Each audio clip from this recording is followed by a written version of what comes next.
Okay, hi everybody. Welcome to the Keshe Plasma Reactor group once again for Tuesday night, Wednesday morning, some parts of the world. That is Tuesday, March 13th, 2018 today. And once again, we will be discussing things generally of the Keshe nature here. What does that mean?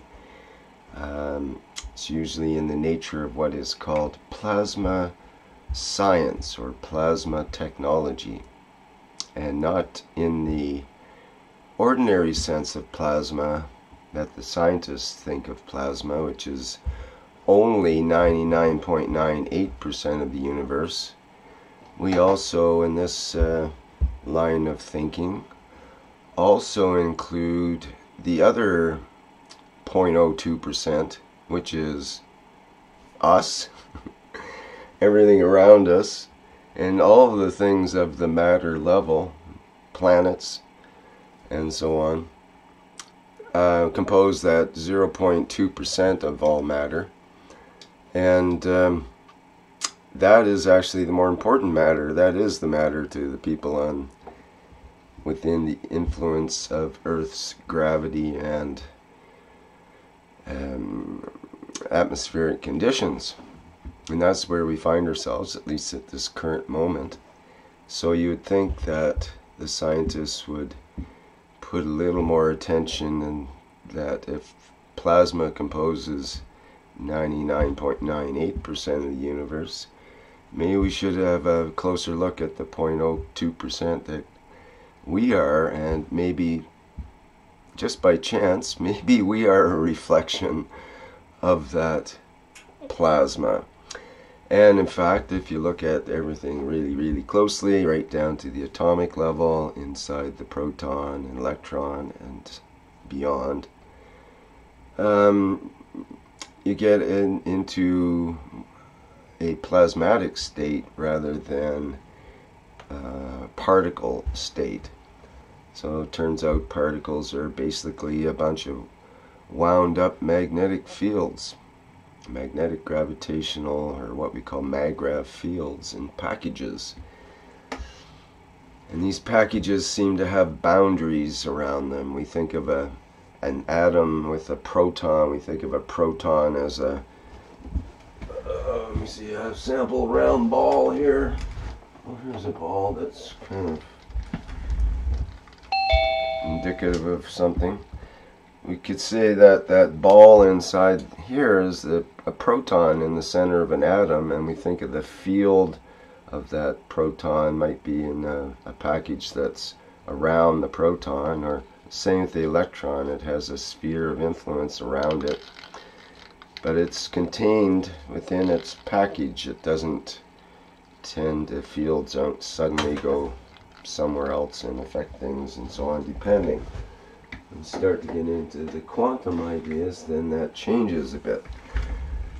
But in essence, it comes down to everything, including us, especially us perhaps, are composed of fields of influence, fields of energy, fields of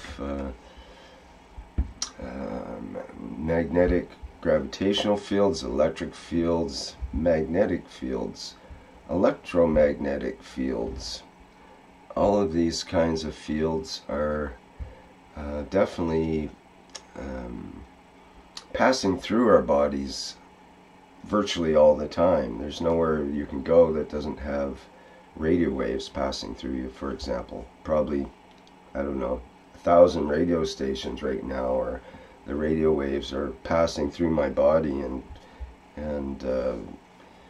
some of that resonates with different parts of the body and so on. So we've shown this here before, and it's somehow a topic that might be interesting to pursue a little more. But I wanted to find out if anybody has anything they would like to show or talk about at this point, and maybe we can get into that, the idea of field interaction a little later. So let me first get my live stream chat open. There we go. And does anybody here in today's grouping have something they'd like to bring up, or any questions or particular topics? Maybe that new self-generating reactor that you just put together you'd like to show, or definitely always into yet another demonstration of levitation and lift. If you could levitate your desk, that'd be pretty cool. No takers? Oh, darn it. How about no flying cars this week? Come on, guys. Gotta get busy out there. I think it's time for flying cars. In fact, there are designs in the latest car show for flying cars. And that's starting to become a buzzword now, and people are becoming interested. And but of course, they're trying to do it cars like they do the little drones now that have four engines, four electric motors on them. These flying cars have basically 4 to 6, some of them 8 electric motors with propellers. So it's sort of like a helicopter, maybe a little safer. If a motor goes, then you still get to fly. But it just means instead of chopping things up with one blade, you chop things up with 8 blades instead. It doesn't seem like a good idea for things like birds and small animals, and children, things like that. But man persists in this way of flying. But I think that once this starts to come on, it'll provide a big opening for a new kind of flight. It'll be acceptable and easy to control in the future, because it's all going to become automated. These drones are automated, and they become the norm for delivery of goods, and delivery of pizza, and delivery of virtually anything you want to your doorstep within 5 or 10 minutes. And this is the promise of the near future. In fact, it's already happening. Amazon does deliveries by drone in certain places, and they have that in place to do it in every major city of, well, North America, but also the world. And have drone delivered pizza to your door, still hot from the oven. Okay, enough of me yapping here. Anybody like to go ahead?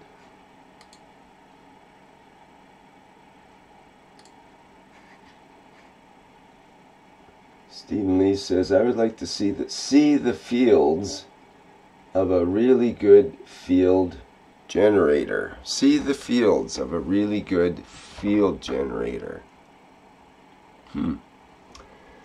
Well, what would be a really good field generator? I've got one in mind, but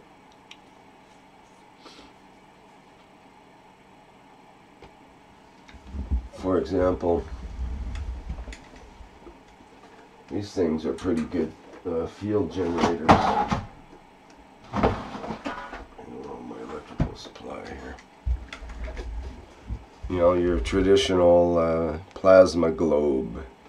And flip it on there, you can see. So it's definitely generating fields within the globe, right? You can see the inner part is glowing and the outer parts are, maybe you'll see it better like this. You get the effect, everybody's seeing a plasma ball. So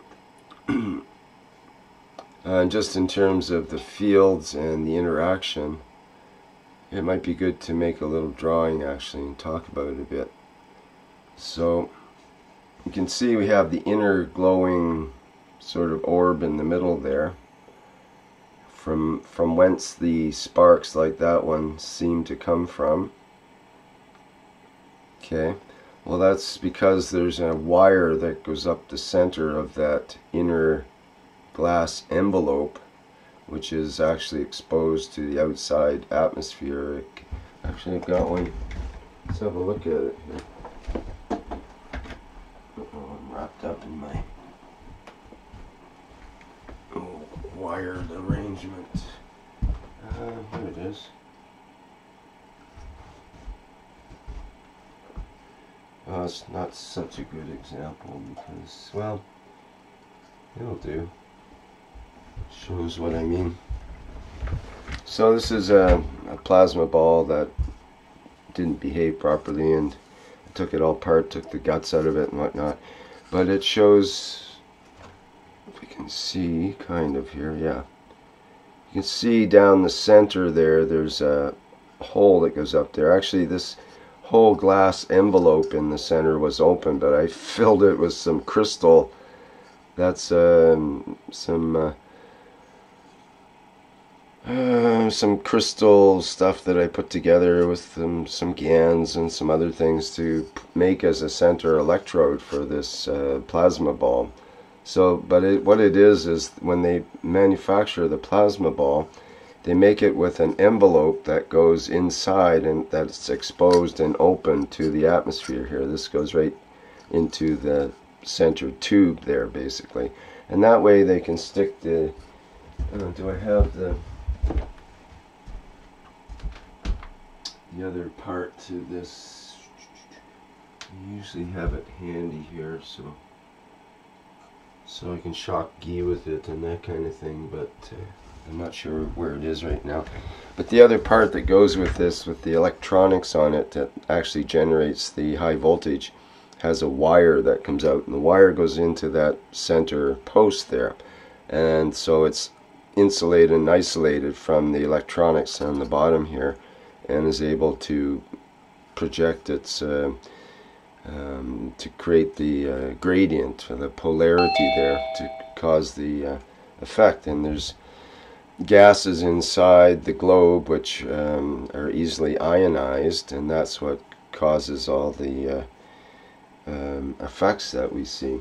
So, but what I wanted to do is, let's just let me get a whiteboard up. I wonder if I should use that. No, I'll do it the other way. Okay, let me get a whiteboard up here.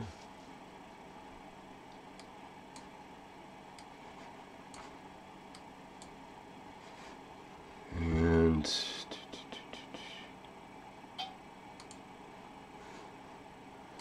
go that up here.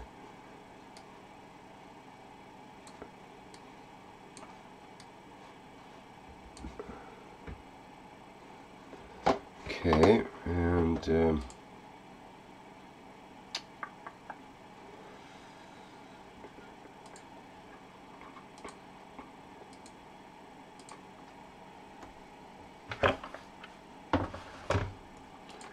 okay, let me see here. So let's let me make an actual circle. There we go. So let's assume that's the circle of the globe of the plasma ball, and inside here we have a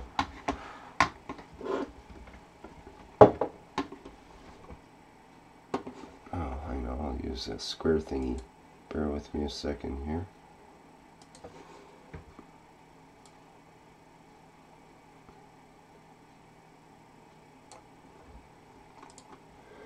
So inside there's an envelope that's open to the atmosphere here. Not sure if I can do that. Let me see if I can try to erase part of it. Oops, that didn't work. Okay, never mind, I won't do that. And so the idea is you've got this central source. Let's make that a different color, say orangey thing here. Let's say this central source here of the fields, and around that, and that's say emitting or absorbing, either way it's got a gradient. And then within the envelope of this sphere, there's a certain conditions in atmosphere that creates the visual effects that we see from basically the scraping, or the scraping of the fields, as Mr. Keshe says sometimes, but basically it's the interaction of various fields and particles and whatnot are creating these visual effects that we see. Okay, well that's basically what's happening within the environment of the plasma ball. So we can see there's an inner field being generated and an outer barrier, you might say, and certain conditions inside. And you can put your hand on it and cause different effects to happen inside the streamers. Maybe purple, various colored streamers, depending on the gases of the particular plasma ball, might come out. And if you put your hand by it, they would tend to concentrate and focus on your hand, for example. Okay, well, everybody's fairly familiar with that whole idea. But what about what is happening outside of the sphere itself? What about the fields there? It's not something that we often consider. But the typical plasma ball puts out a field around it. In fact, it puts out a series of fields, and it comes right down to it. So, for example, this plasma ball might have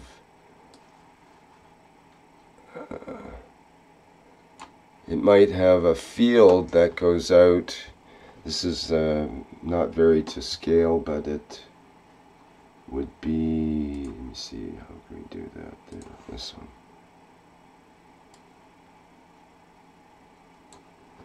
This sphere of influence of the plasma ball might be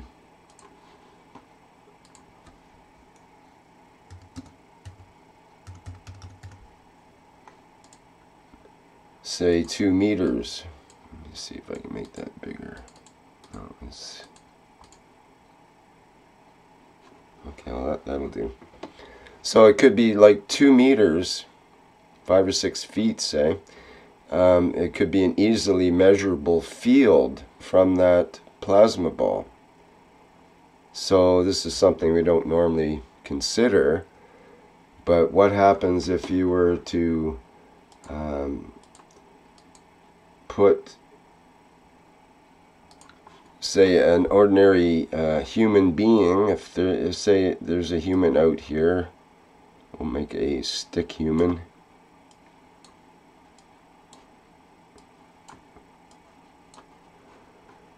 And he may not have any influence outside of this sphere, and he can measure, let me see, measuring tool, say, could have a measuring tool and measure this plasma and be able to tell that there is a barrier or an actual sphere around this central field being generated.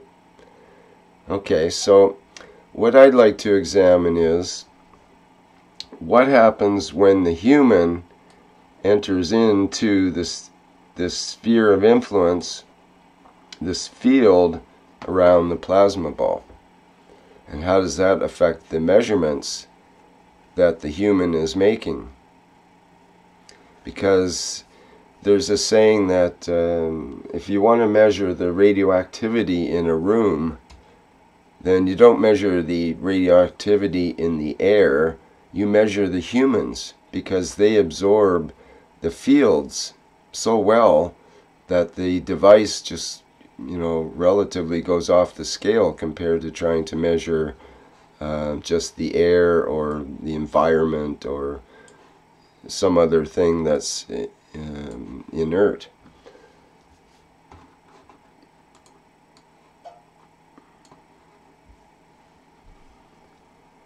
Okay, does that make sense? And I can give a demonstration of that, actually. It's kind of interesting. So I wanted to sort of talk about this, as I've talked about it before in many ways. Hi John, I see you. John Blivin just came in here, so I'll promote you to panelist so you can speak and so on there, John. This is kind of up your alley, actually.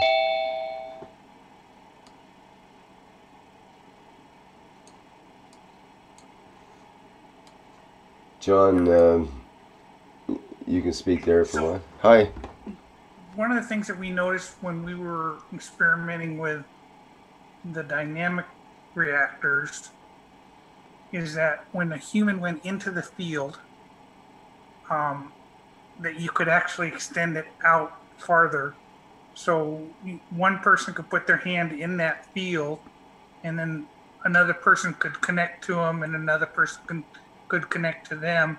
So you could actually move the field out, in some cases, rather substantially. Yeah.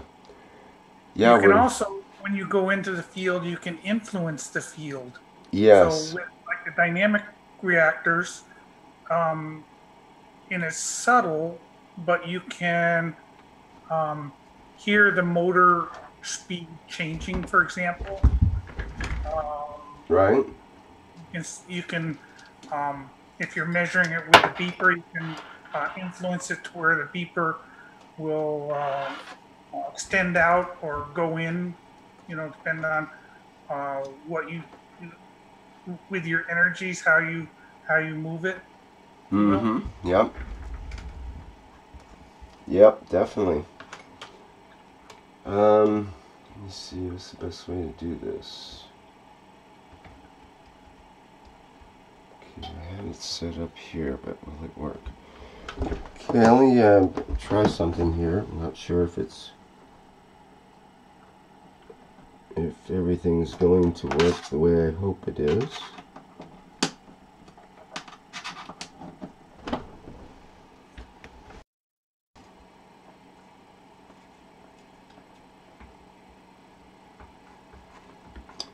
Okay,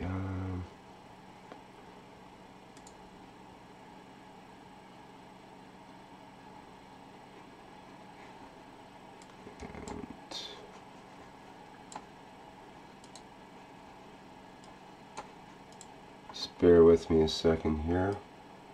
I see if this gets hooked up or not.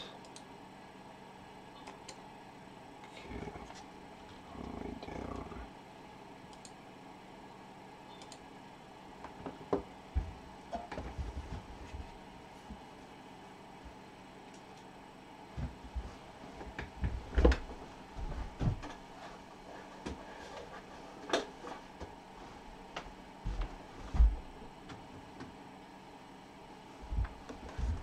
Well, this will, let me see, I think I'll make my video on, stop this share screen briefly.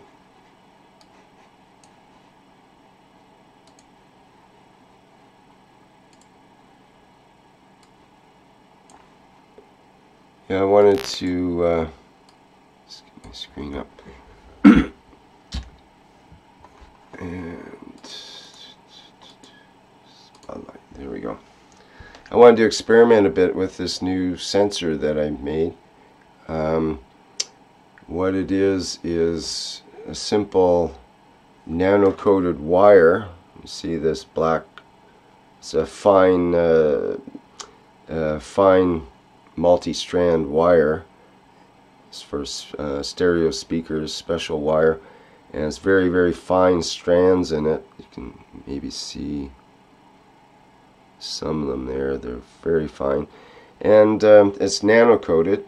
Nano coating actually goes right up inside the insulation inside there, and then it's attached at the top to a normal, well, relatively normal, but you see it's soldered in the top up there and attached to the leads for an audio device, an audio plug-in, like a normal audio plug. So I plug that in, and that's plugged into this other deal called an iRig, which is basically it amplifies the signal and turns it from an analog into a digital signal. Normally you plug your guitar into something like that in order to record it on applications. So what I'm going to try to do, I don't know if this is going to work properly with the sound and everything, and you might have to let me know if it becomes too annoying or otherwise disturbing. And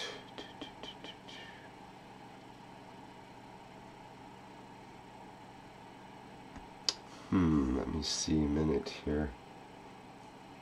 If I could put this... No, we have to do it this way. Okay, so let me move all you people over here so we can see better.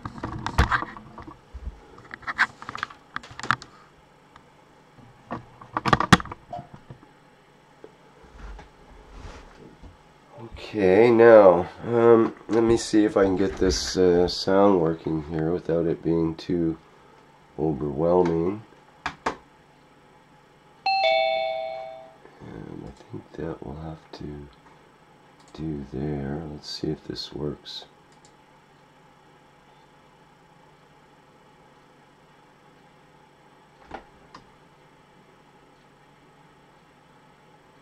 Can you guys hear that when I do that? Do you hear a sound now? No. You can hear the sound variation there? No. Oh, okay. No. Okay, I might have to add a source, I think.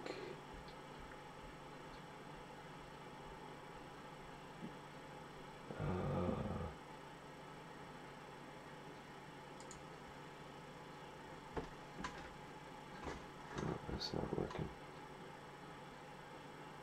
Okay.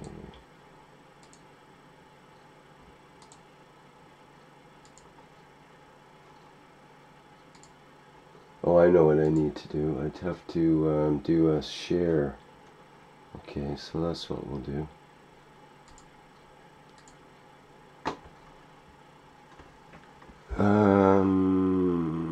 How can I do both? I need to be able to have my... Oh, I know. I keep the video on. Okay, so this will be a little tricky, but let's see what I can do here.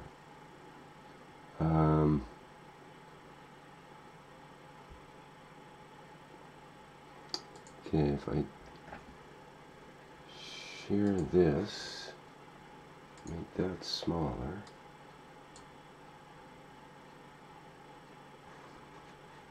And open this up. I'm not sure if you're going to be able to see the video clearly, but I'll have to do it this way in order to share the computer sound, I think. So let me try it this way.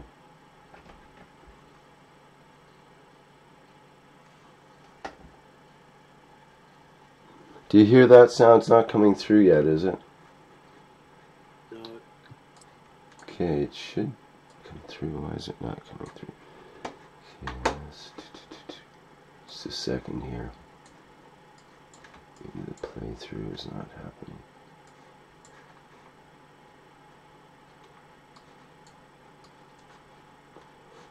Just wanted to show my program that I use here.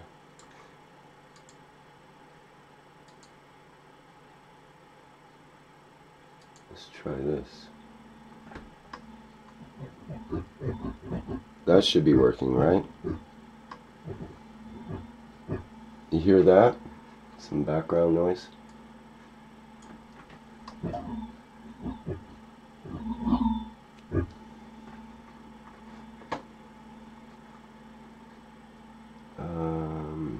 Where's my video going now?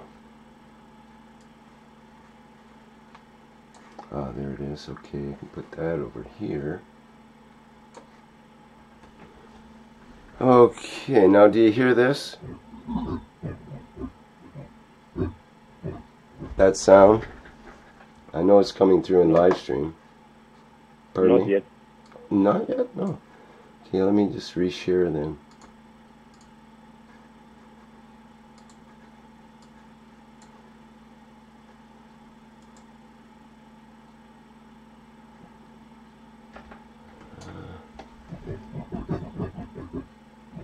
Still not coming through, eh? Okay, let me see. I'd have to do something different, I guess, to... Okay, then what I can do... Oh, goodness. There should be an easy solution here. Just have to figure it out. Just give me a moment here. Let's see if I can put this on something different.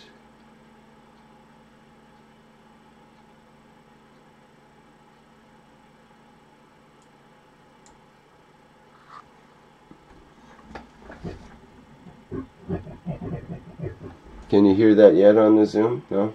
Yeah, something's going on. Oh, okay. Good.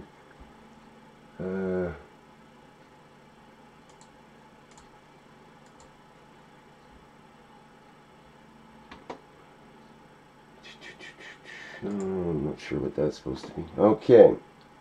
Good. So now that you can hear something, now I can do a little bit of fine-tuning on this to make it a little more audio, and they can see that on live stream as well, I believe. And you should be able to hear it now on live stream. So what I've got, hopefully you can hear this and it'll work out. Let me know if it doesn't work properly or what we're getting here. And so I've got this sensor, and when I touch it,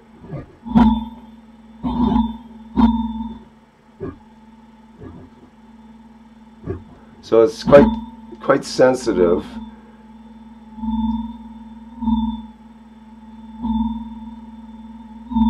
To the fields of my body, and it's even sensitive when I put it close to me without touching it, and it's also sensitive to other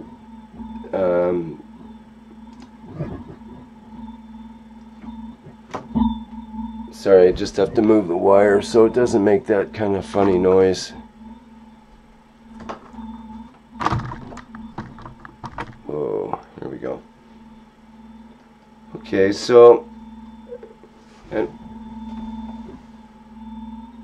if I move it around the room, you get different sounds. Maybe if I move it close to my modem, you'll probably get a sound from that.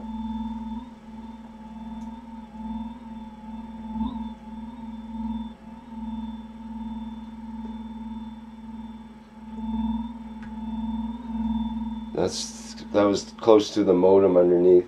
So, but what I'm interested in, I think the heater here might...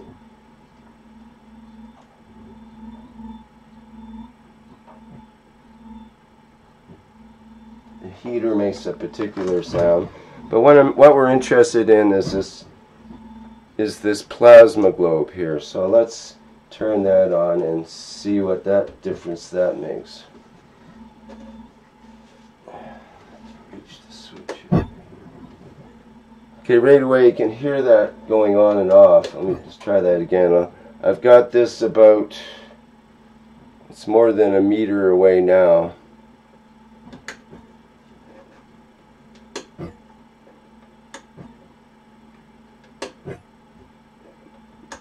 Let me put it, oops, sorry for that disturbing noise there. Let me just lay this on the desk over here. Oh no, I can't do that because I don't want the water to go. I have to have my little stand here for it. There we go. put that in there. Okay, it's sitting there now. This is well over 2 meters away. I'll try the switch now.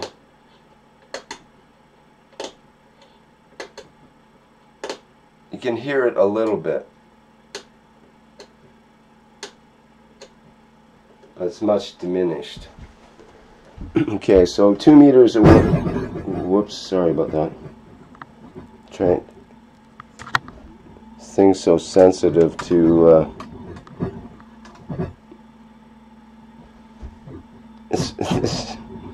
This is like the early days of crystal radio. I'm not quite sure what it's sensitive to yet.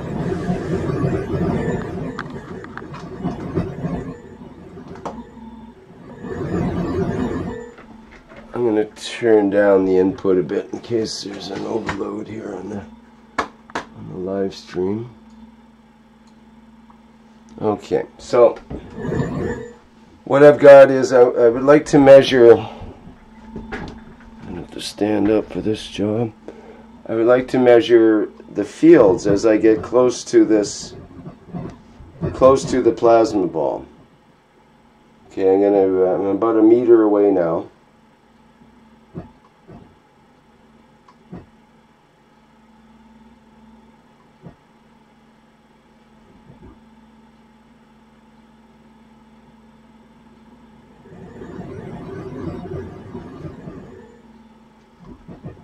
Okay, I'll do it sideways where you can see the distance better there.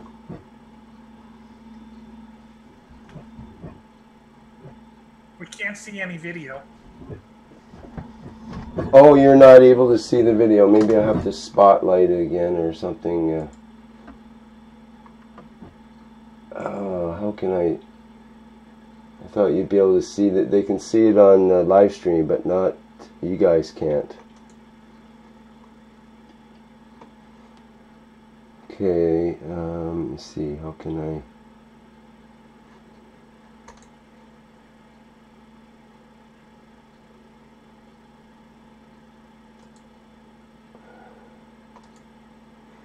So you can't see the video there? Just a little small box, Rick, not a full screen. Even now, eh? Okay. There is the screen sharing, which takes the most space on the screen. Yes, and you can't share the video. I'd have to... how can I do that so you can see it on my share screen? Maybe I can open an instance of the QuickTime and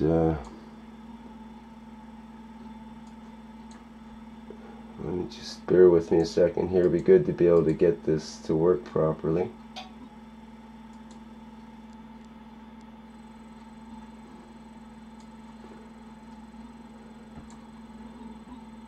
Okay, can you see that now on the share screen, the video? Yeah, now I can see it. Okay. Yes, it's good. Good, that's the QuickTime running on there and my Zoom running in the other one. Hopefully this isn't going to break something. By the way, Zoom has a new feature in the share screen to share a second camera. Oh. I don't... if I had a second camera... It has been introduced about 1 month ago, so if you have several video cameras, the next one will not appear as a camera, but will appear in the share screen menu. Oh, wow. Once you can try that, but now it's fine, so don't change it, please. Yes, right. I can change the window size if needed. Okay, so here we are back again, and let me sort of see, I can show you the distance here. Yeah, I guess the lighting's kind of okay. Yeah, it'll work. So let's see when the sensor gets closer here.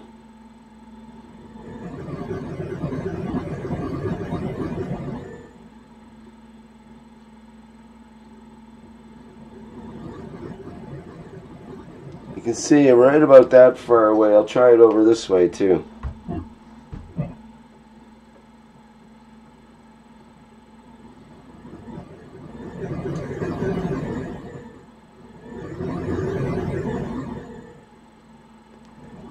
So there's definitely like a barrier. I'll try it over on top of it. I can go up as far as almost 1.5 meters above. So there's nothing about 1 meter above. I'll lower the sensor. Let me raise the camera even better. Okay, I'm starting to detect something there.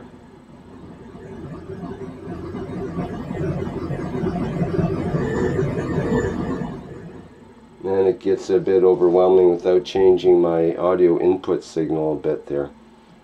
I just wanted to see what the outer... Now, there's a separate sphere much further out.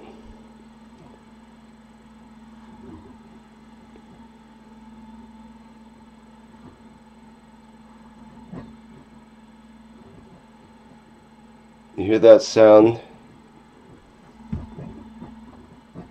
That's basically the sound of entering into the Coulomb barrier. I'm going to put the unit further back on the table so I can get more range out of it here. Let's try that. And now I'm back more than 2 meters away with the sensor. Try to get in the range here. And it's pretty quiet, let's say.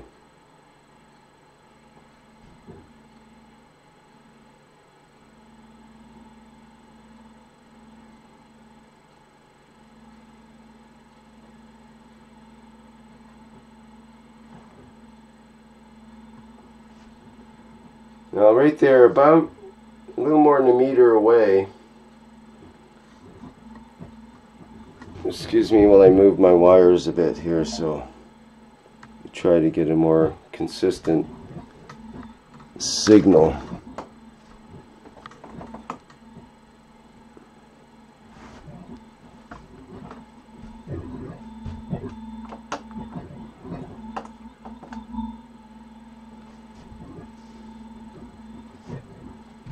Okay, let everything rest a bit here.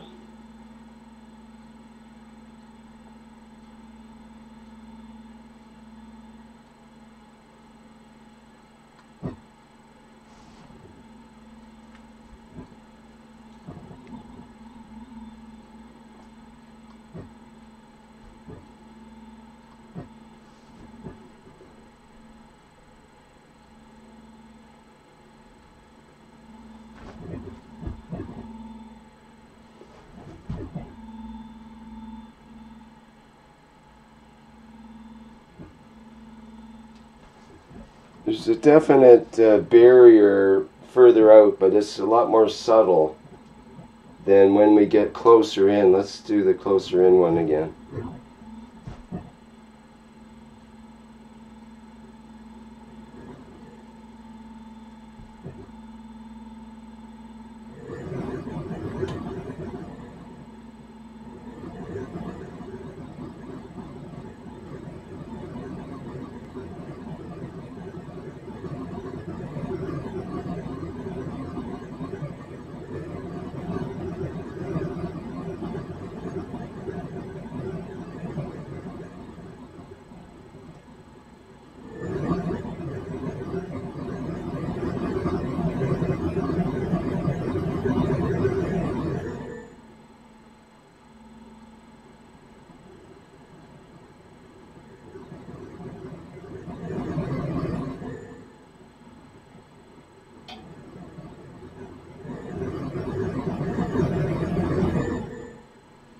Definitely a very busy place in there. Lots of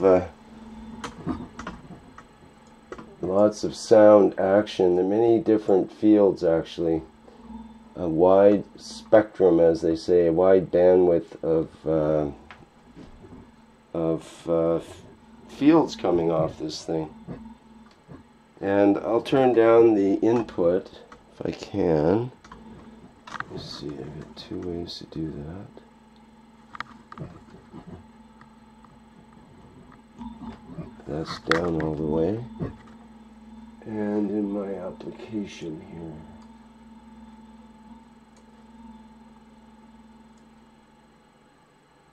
okay, I'm going to turn down the input volume, and hopefully it'll be able to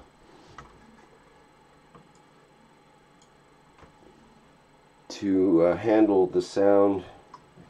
We'll be able to handle the sound a little better when I get closer to it. So now it's very subtle background noise, so I'll get close to that inner sphere again.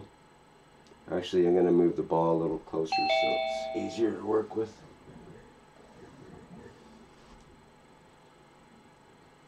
Okay, here we go. Just 1 second. Get lighting is just not very good here. I don't want it that way either.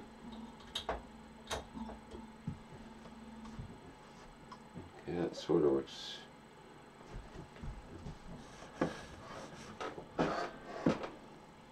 Okay, here we go.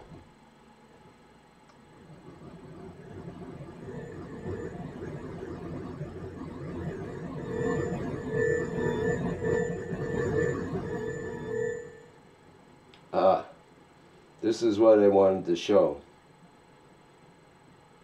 You see how close it is now? The sound's virtually disappeared. Let me move it back out again.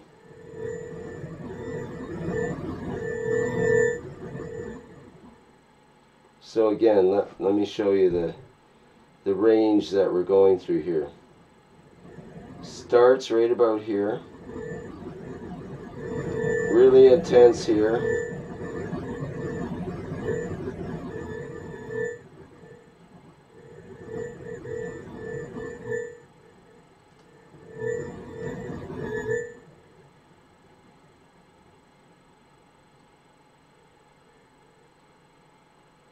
There it is, within a centimeter of the ball.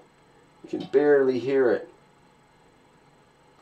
And there it is, actually touching the ball, and the noise virtually stops.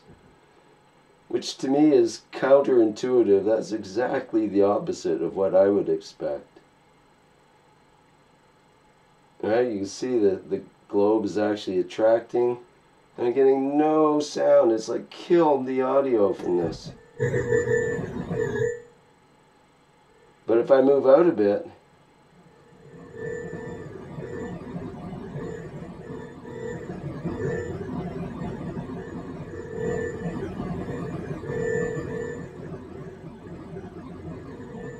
in fact, you can tell there's a whole series, there's a series of spheres around this sphere, because it increases and decreases in the sound level. Let's try it again.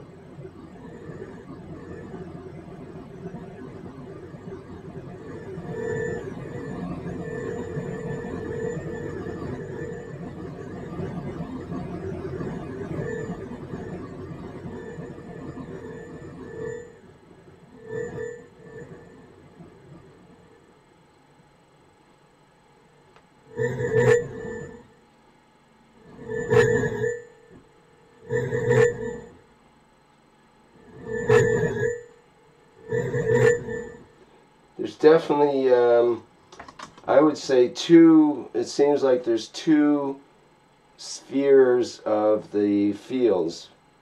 There's, you hear it, when I move the detector away, you hear it about here and about here again, as if there was two Coulomb barriers, I would call it, basically. Let's just show it again here. So there's one out here where it starts, but there's a really big one right about here. Watch.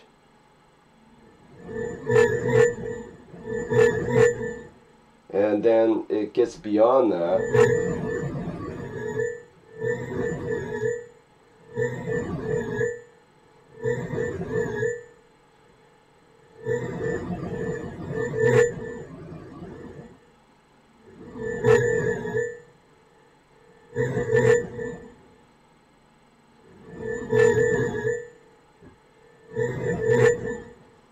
interesting. So we can see there's at least two spheres that can be detected where it's very intense. There's a concentration of the fields, and it's a varying fields because it's not just one signal we're hearing, it's a full range of signal. It's already been transformed through my sound software. I can raise or lower the pitch to hear the sound in different ways as far as that goes. But I think it's quite fascinating. Now, we were talking about earlier the idea of the human body interaction with these fields. So that's where things get even more interesting, let's say, because okay, so let me try a couple of experiments here. I've got this, let's say I keep the detector about, that's about maybe a meter away. Here's my meter stick, it's somewhere outside, there we go. Here's my handy dandy meter stick. Actually it's a yardstick, but close enough, and that's out to about, whoops, out to about here, let's say. So I'll just keep this at about a meter away, and then I'll use my hand to interfere with the fields and see if that, or interact with the fields and see if that makes any difference. Okay, so let's just see here.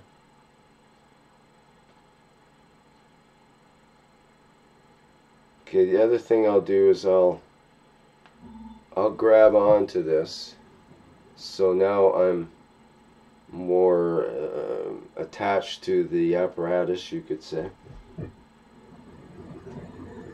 Oh, am I ever? Okay, so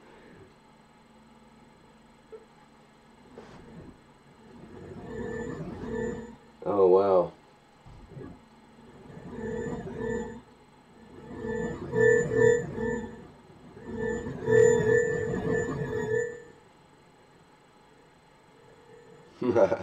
That's amazing. I'm touching the plasma ball. You can hear the action inside the plasma ball.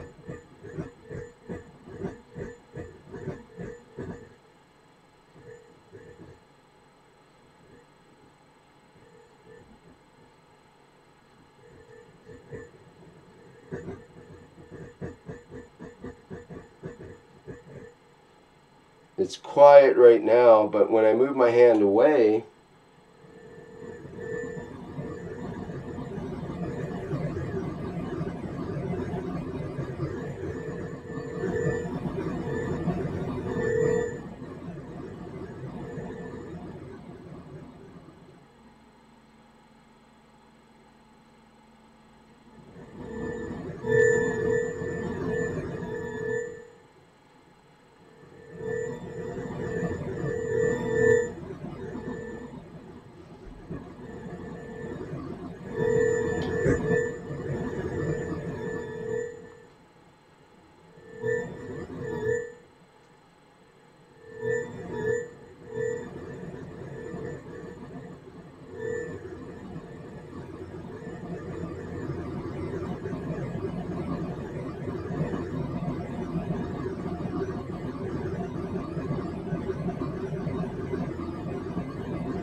Interesting.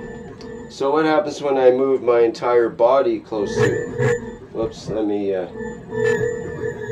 move this over here. Hopefully the sound's not becoming too overwhelming there, but we'll deal with it. Okay, I'm going to move my whole body over.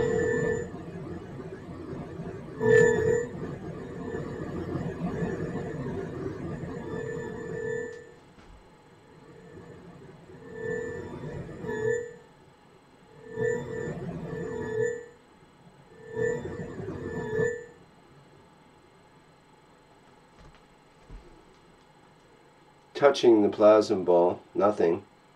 Moving away.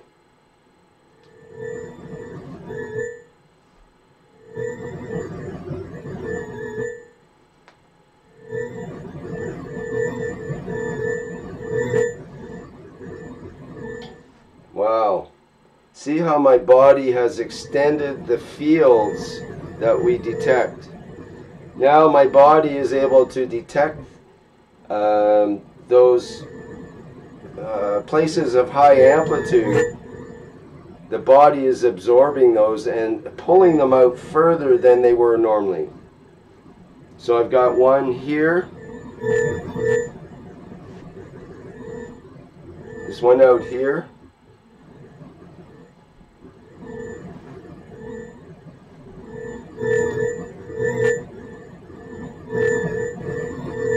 There's one about a little less than a meter away.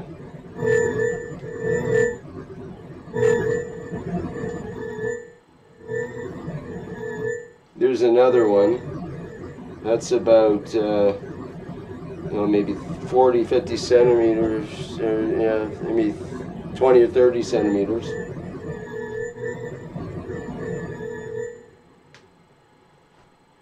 And the one that was really close before with just the sensor, I don't get that with my body.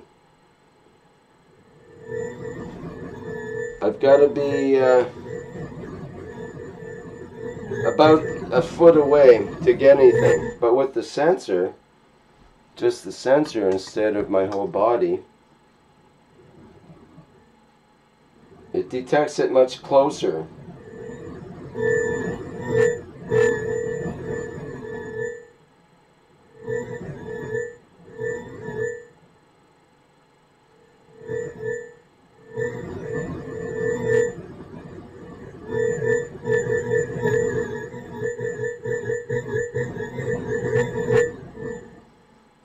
Okay, that's interesting. Now, if I'm going to hold the ground part of the sensor, because what I've got here is this electrode here is a single wire, it's multi-stranded, but a single wire. It's attached to both of the stereo input parts of the plug. And then the ground is grounded to this cap. So if I touch the cap, in effect I'm grounded with the ground part of the system of the wire. So let's try it that way.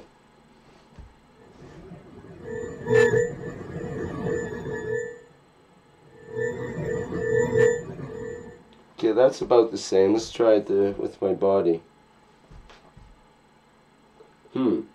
Interesting. So now that I'm grounded, it seems like the fields are not being detected inside my body. Let's see if that's true when I'm right up close and bring the detector in.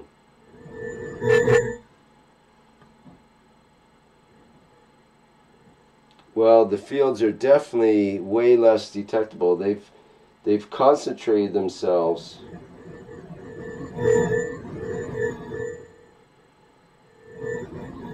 So now we have one field there, one field there, and a big one out there, but it's much tighter. The secondary field is much tighter in with me grounded.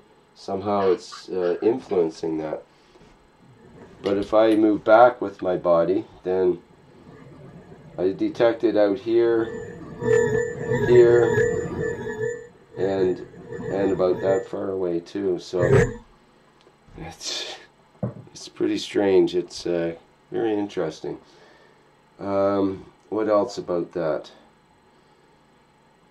So yes, we were talking about our fields and how they influence it, and maybe we can just have a look back at our diagram, or maybe we can get some comments from people here. I don't want to overwhelm you with this sound input. It's a bit distracting. Let me turn that off. Let's see here. Turn that off. There we go. And you can see, I'll just show you briefly my program here that I use to pick up the sound in from the device that I have.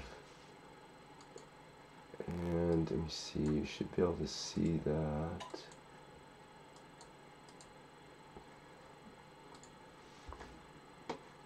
I'm not sure if all that shows up. It shows up on the live stream. Oh, I see, when I click on it, it shows up. But I've got a pitch control and a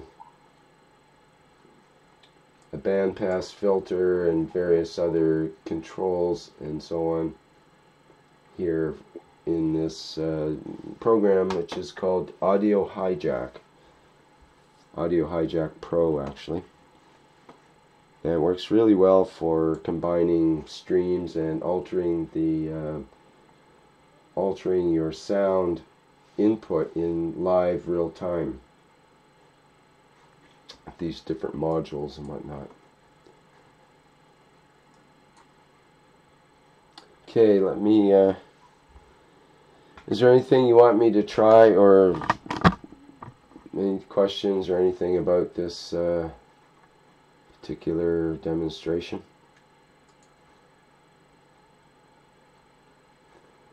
Maybe I'm not sure if I'm getting the sound correctly now, so I might have to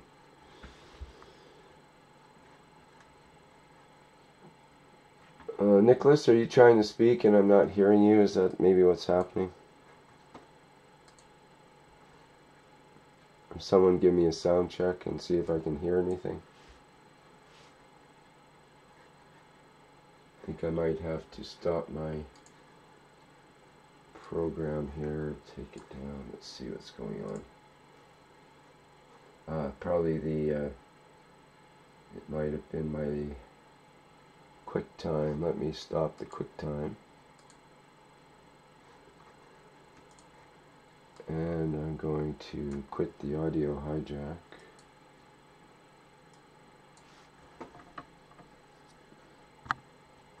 And see if I can. Okay, I'm going to quit my audio hijack and see if I can get my sound back. Someone give me a sound check to see if the sound is actually working here. Is it working? Yes, thank you. Perfect. Okay, I'll get my video back on.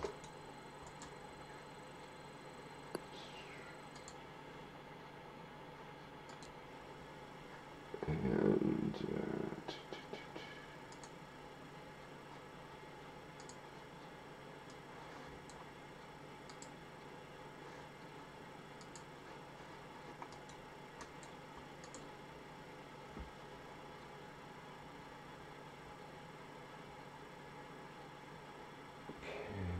should work here, but it's going to the wrong screen. What's happening? Okay, just a second. My video needs to be repinned or something here. Screen. There, it should work. Goes to the wrong screen.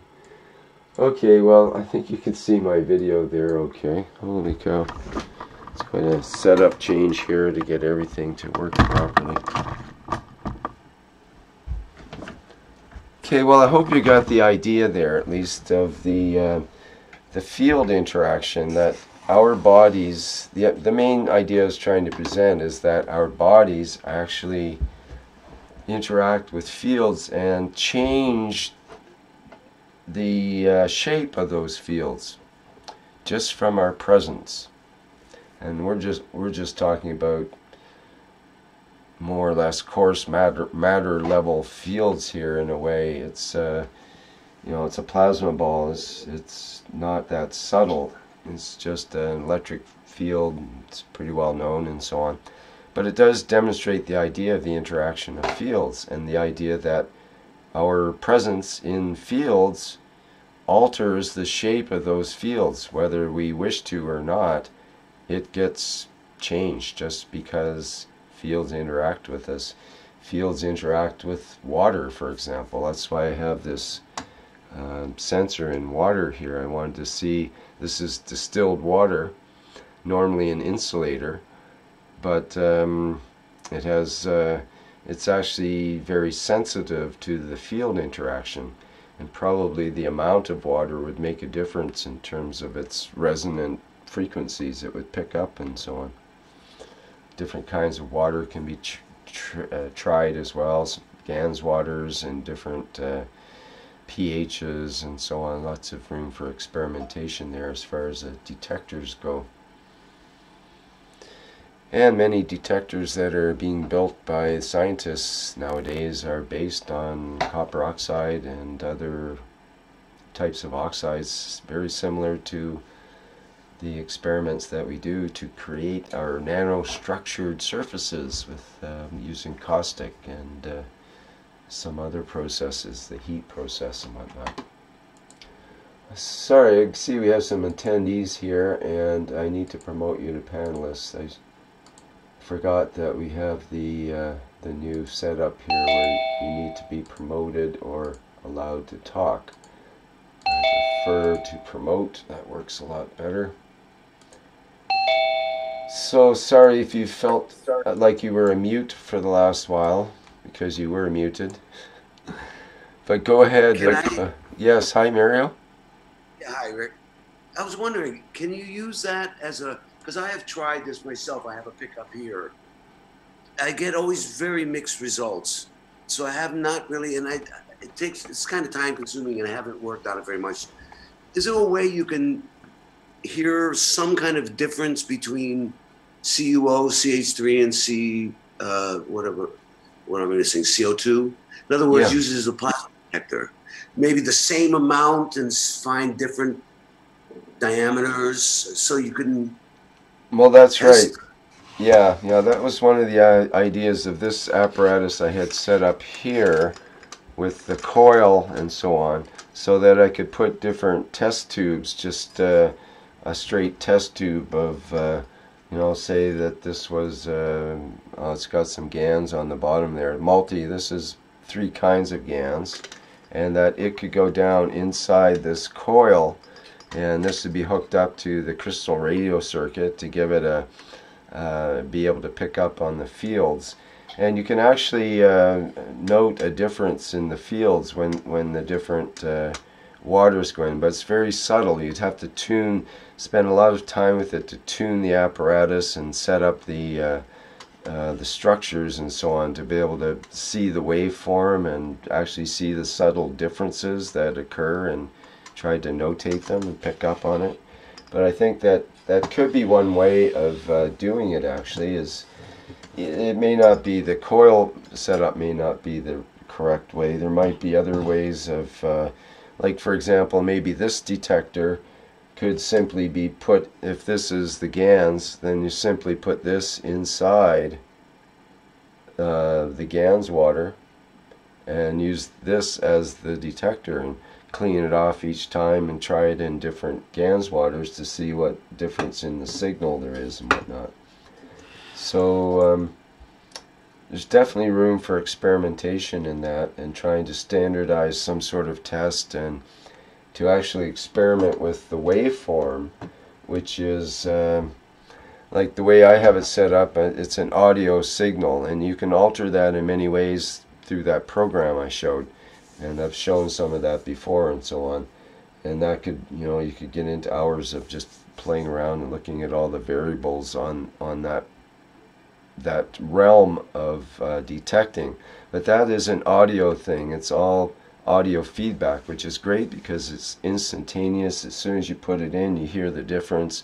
That's why it's great to use it as a field detector. You hear the sound right away, and you know that this distance is a certain sound. You move it away, it's a different sound. You move it in, it's the same sound again. Oh, well, there's definitely a change happening here. We can detect the change through our brain and our ears, and it gives some satisfaction to our physicality to see some physicality response to where these fields are, and how when we put our hand in or we put our body in, we change where those fields are and what they sound like and so on. So the idea is that we could have different kinds of detectors that can perhaps detect the change in the plasma waters. You know, this would be a handy thing to have, and we've looked at other ways of doing it with the absorption paper. What was it, 2 weeks ago or last week was it, with the absorption paper, the traces that the absorption of the different plasma waters make on paper are different for each plasma water, so it can be detected that way. And audio is another great way to do it. If there's a quick audio test where if you could fine-tune everything, the detector, the software, all the hardware, everything that's associated, it's like trying to tune a radio to a radio station. It takes the right combination of hardware and your personal experience with it, and just putting everything in the right positions to be able to get constant, consistent tests. That if you put this in and it goes woo, then it's good Gans water. If you put it in, it goes woo, then it's bad Gans water, basically, right? Very simple audio tests. So if you're in a, industrial setting and you've got all these batches of Gans in front of you in the lab, you want a quick and easy way of detecting what is good, what's a good batch, what's a bad batch, and what's in between. If you're able to go, you know, woo, woo, woo, whoa, oh, that's not a good one. Whoa, woo, woo, woo, woo, woo, whoa. Well, you know the one that goes whoa is, you know, different, at least. And if you know by your testing the one that goes whoa is the bad one, then you know, okay, something went wrong in this test. It's not coming through as clear and proper the way that the other ones are. And maybe it could even be, since we hear so much about putting our intention into water, people write, for example, love on the side of a container, in fact.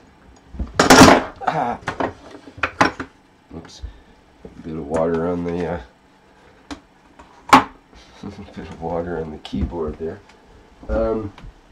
It's going to show that. Does this come off? Yeah.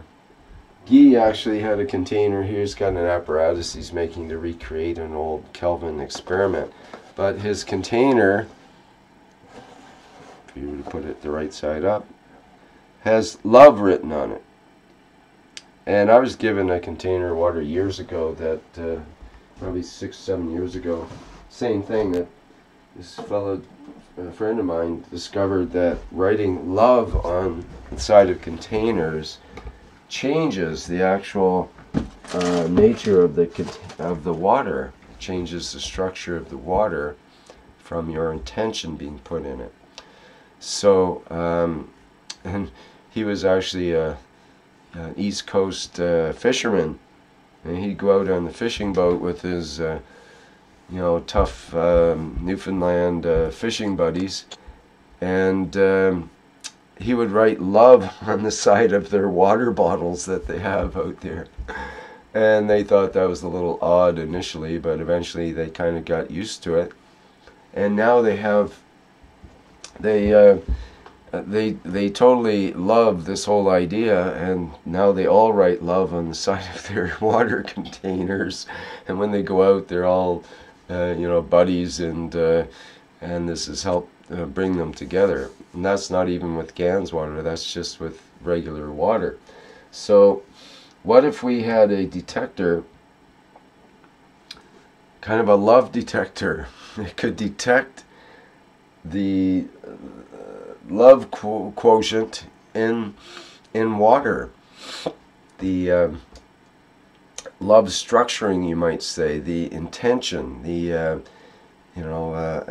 an intention quality detector.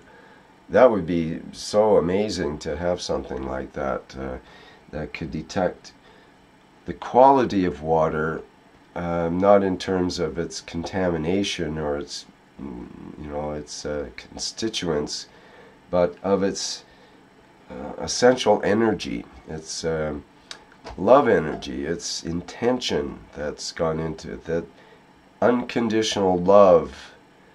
If it can be detected, and the people like what's his name, Komoto from Japan, who took pictures of frozen ice and who have different crystalline structures according to whether it had the intention of love or hate put into it, would change the actual crystal structure of the part of the ice as it formed the field. The change in the fields would actually be reflected in the way the crystals froze of the ice. So there's lots of room for experimentation there. If someone wants to devote their lifetime to that, that would be a good time now to do that. Something so simple like this could end up being something very useful, basically, in many fields. Imagine if you could go to a lake with a device like this and tell the energy quality of the water, or to an ocean, and tell whether it's sort of dead seawater, so to speak, or is it alive seawater. So interesting.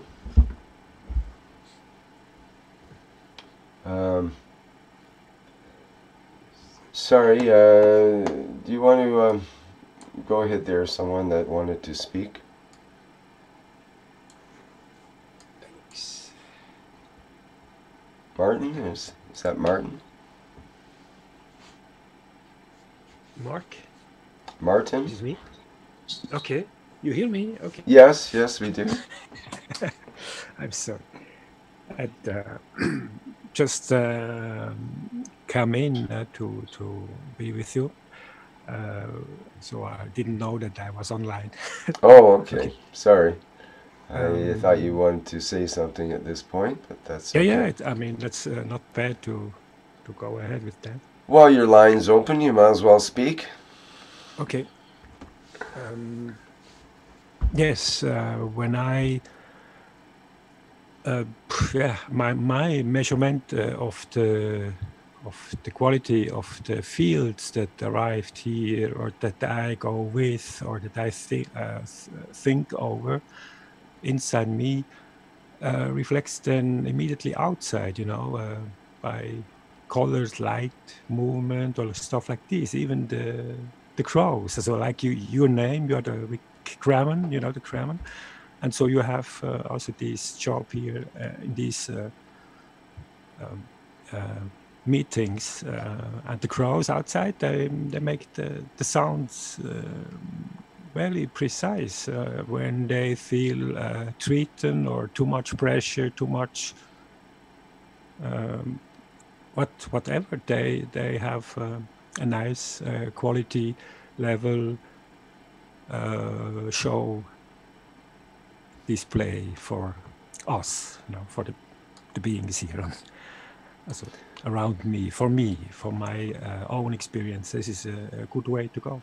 Yeah, I've got a hummingbird feeder right directly outside my window here, and that's an indicator for me, and I interact with those tiny animals sometimes in that way. Yes. So the idea is that we do interact with the fields. The fields of a bird is a good example, and according to our demeanor and our somehow certain birds can be attracted to us. People keep birds as pets and so on, of course, but even in the wild, that entity, that field of a bird. There's a video I just encountered, someone sent me in Facebook a couple of days ago. It was of this small bird that was hanging on to the outside part of the window of this guy's car, just along the strip where the window comes against the door. There's a little rubber strip there, and its feet were grabbed into the rubber strip.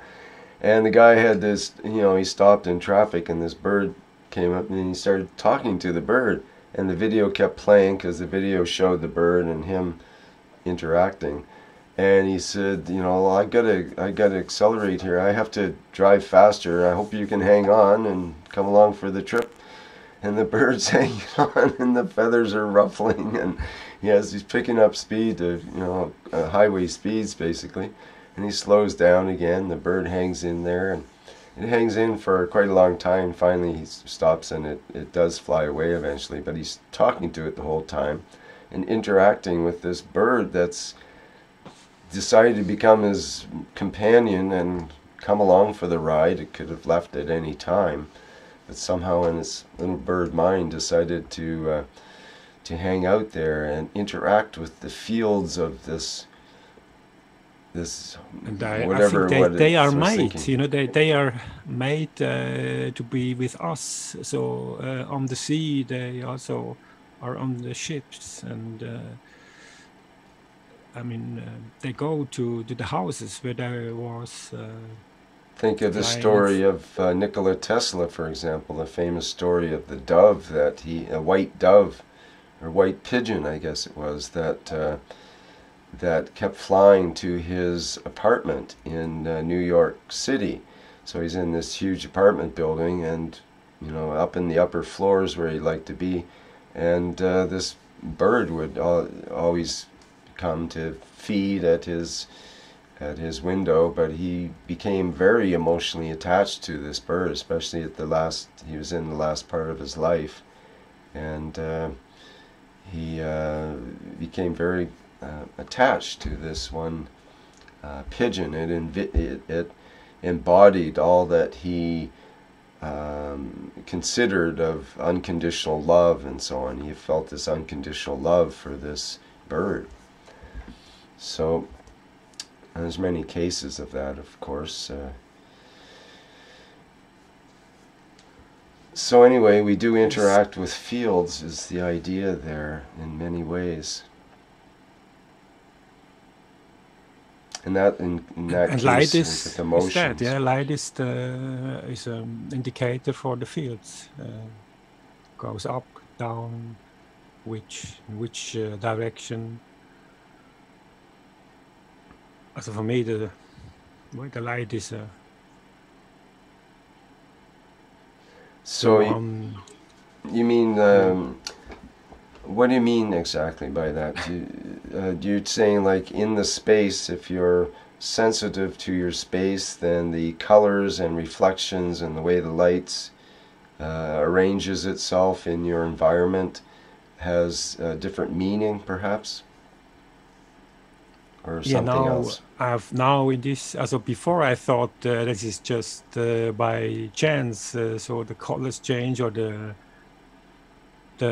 vapor goes away or comes, but now it's so powerful when you are quasi taking over the responsibility for that movement. When you interact in that manner. Before it was just by chance, but now I can see that even that I can steer that level of intensity of the light outside, so you could say the whole space is inside me, and whatever happens outside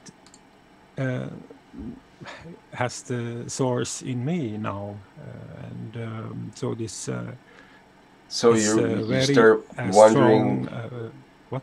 Sorry, go ahead. I didn't mean to interrupt there. So this is a very strong connection, and it was always like this, but we was not taught, or I could not believe that. You know, I could not.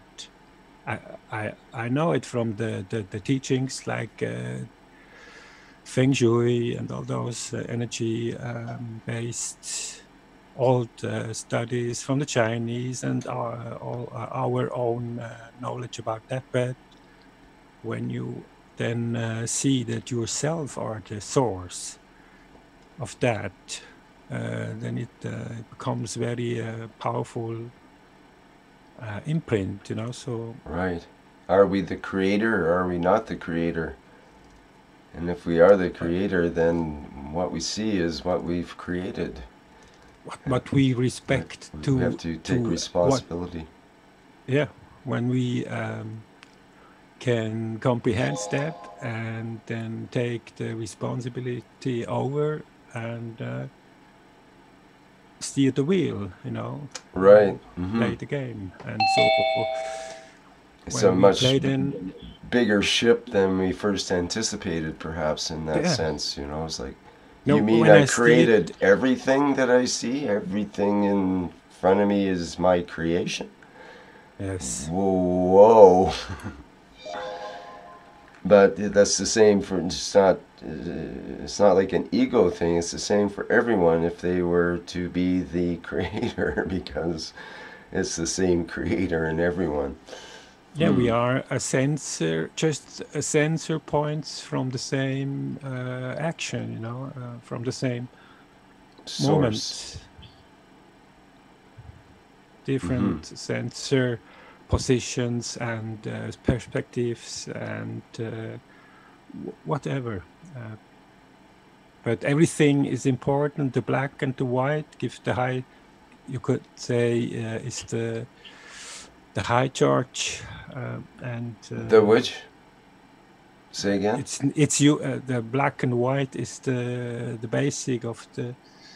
Also gives a lot of charge and to create the colors you need that, you know, the black stuff and the white stuff and. Right, exactly. We were mentioning this in the last workshop a few hours ago, actually, about the idea of if you have.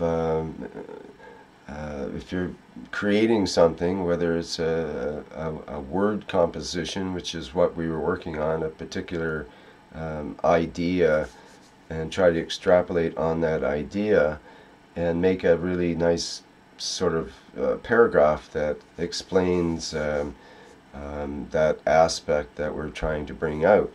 But when we bring in a bunch of other aspects and try to make it all inclusive to include everything, it's like you can't include all of the colors of the rainbow at once, because then you get white light.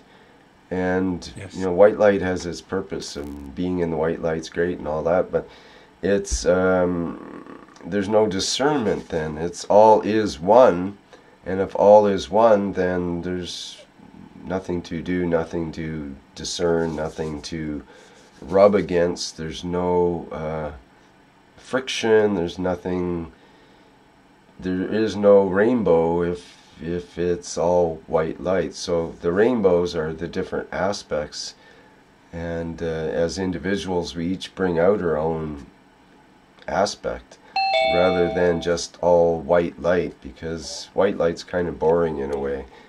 And that's why we came to Earth, is because then we can experience the colors, the tones, the colors, and it goes with music as well, or with sound, let's say, as well as the visual range of everything that we see. So it's all just interactions with the amino acids of our eyeballs and the interactions of nerve impulses in our ears and this kind of thing. But at the same time, there is an objective reality somewhere out there if we can discern it in a clear way without our usual filters that we've been conditioned and programmed to normally put on. Yes. Like it's a light show, you know. It's like it's a light theater, one show at a time, and we are all within to create the right colors in the right moments. And but so it's inner and outer kind of at the same time, but we have to prepare ourselves in an inner way in order to see that light in a different way, let's say. And we steer that light, you know. Also when, as you, we, yes, I think we, also I do, I steer the whole ship here with me outside.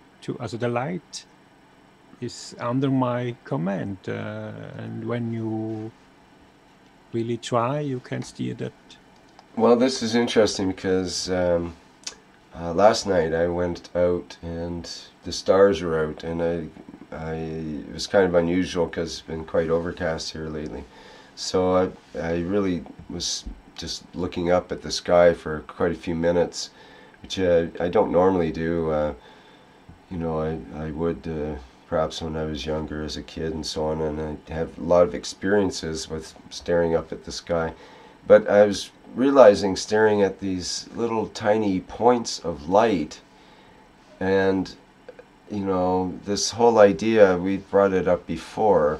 I mean, theoretically the light that comes from these stars and so on could be light years, in some cases hundreds of or even thousands of light years away, and that's the distance light travels in a year of time. So that's big distance, and we see these pinpoints of light, and we attribute meaning to them. They're in constellations. If you were to look at constellations, or if you're an astronomer, you would see the different spectrums of light that come from certain stars that all mean very particular things about that star's development and where it is in its process and what elements are involved, and all that kind of thing can be discerned from the starlight.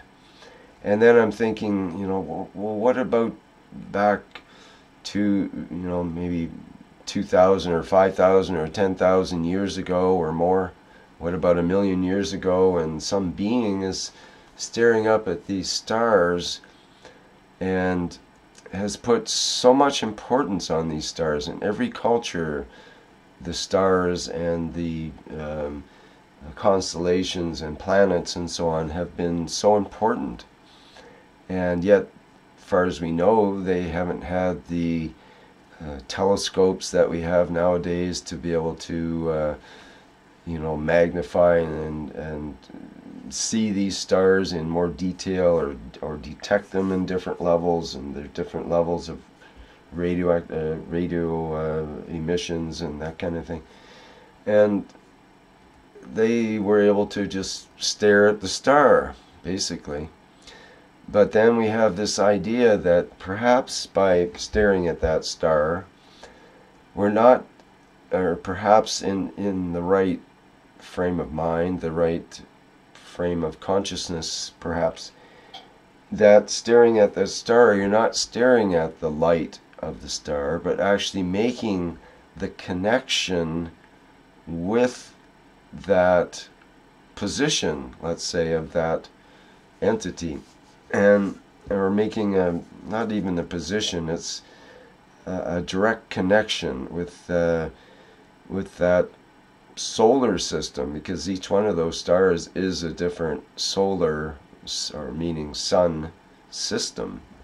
So perhaps the ancients could connect directly, is what I'm proposing, and they were seeing more than the light in terms of a, you know, some sparkly starlight or whatever, but could actually see, or a better way to put it might be to sense or to feel the fields from that actual entity and perhaps make a direct connection, and so in effect be there or be connected to that and get the flavor of that solar system, and perhaps even the planets or beings on that solar system, to be able to connect if they're similar amino acid based entities. And now we believe, as scientists and others in this quantum theory, quantum is more than the theory now, they've actually proven the quantum idea that particles, or what they call particles, can be connected in instant real-time communication. It could be in one particle here, another at the other end of the universe, and they are in direct communication. If you were to look inside of one particle, it'd be like looking inside the other one, and if you were to move one particle, it would move the one on the other end. So that's just a elementary sort of look at the repercussions of that idea. And if we can be in direct connection just by basically maybe you wouldn't even need to see the star in that sense. You just need to connect yourself with it. I mean, we can work with that even in our own crude modern day way with visualization. I mentioned that before, where you can visualize, for example, being on the surface of the sun. Let's say now you're on the surface of the sun, and now you're back again. It's just like we can be there and back, and really intensely if we can visualize properly. Nikola Tesla, for example, he visualized completely all of his inventions before he actually went about constructing them in the physicality. So he would actually put them together, and he would run his turbines and run his motors in his mind, often for months at a time. And he would note the things that were wearing down and how long they would take to wear down, and all the interactions of all the parts, to make sure that the machine, whatever it was, or the device, was functioning properly before he actually went about and built it. And he said every time he built it, finally in the physical, it worked perfectly according to the way he envisioned it. So our envisioning can be very powerful. It gets into the idea of remote viewing, which has been, if it didn't work, then the military and those that are interested in psychic and other forces wouldn't have continued with it for the last 5 decades or more. In fact, that's the way we are it, we are the creators and of that show. So even we, if you learn Feng Shui and you learn to work with the window, and then you put your balls there or your whatever, and the outside, then you have the reaction of the colors, or then you have maybe other forms of clouds you can just create by your own creation inside. Outside you have response immediately, and so I think that's not a new thing. Also, this is very old teachings about that, and we can all do these experiences, and we create that space around us. So even the stars, I would say, are inside us, also are created a lot also by the mountains and the treetops, and our focus on them give them then energy to light up those you could say light shows in space. So like when you are over a church or a dome, then you have special power in the sky by the form of the two towers and the dome and the clock, and so you have the sound from the clock that makes the microwave, you could say, movement in the skies, and so then even the clock, who shows the time, you know, the Zeiger, how it calls in English, I don't know. But the tethers, they have even special top ends, and depend in which direction they make that connection between Earth and sky, or between middle, as a 9 and 3, and or 6 and 12, or whatever. You have full or middle or whatever transfer of that energy then up to the clouds, and you will create their light reactions in the night by the stars, and through the day by the clouds and the colors and whatever. Let's not forget their main source of light, which is the sun, which is used to be the object, as far as the what was the physicality way of it, looking at it, the object of worship for many millennia. And it makes sense in a way, because that's where our life comes from, is from the essentially the maggrav rays of the sun, and all of that, the life of the sun has created our ability to be here and be here now.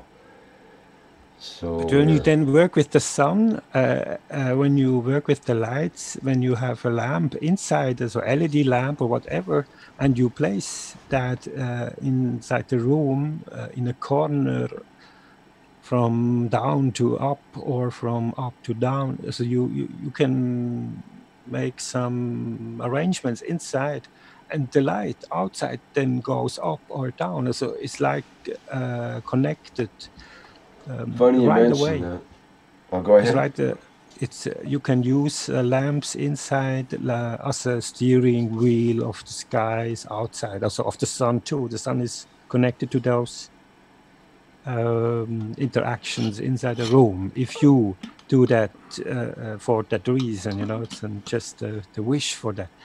And Here's an example of that connection between the sun and LEDs that we were speaking of, actually. So I just noticed this thing I'd gotten some time ago, and what it is, it's an ordinary sort of mason jar deal, but it's got this special lid, and the lid has a built-in photoelectric cell, in other words a solar cell, and it goes to a battery. It stores the power for an LED here.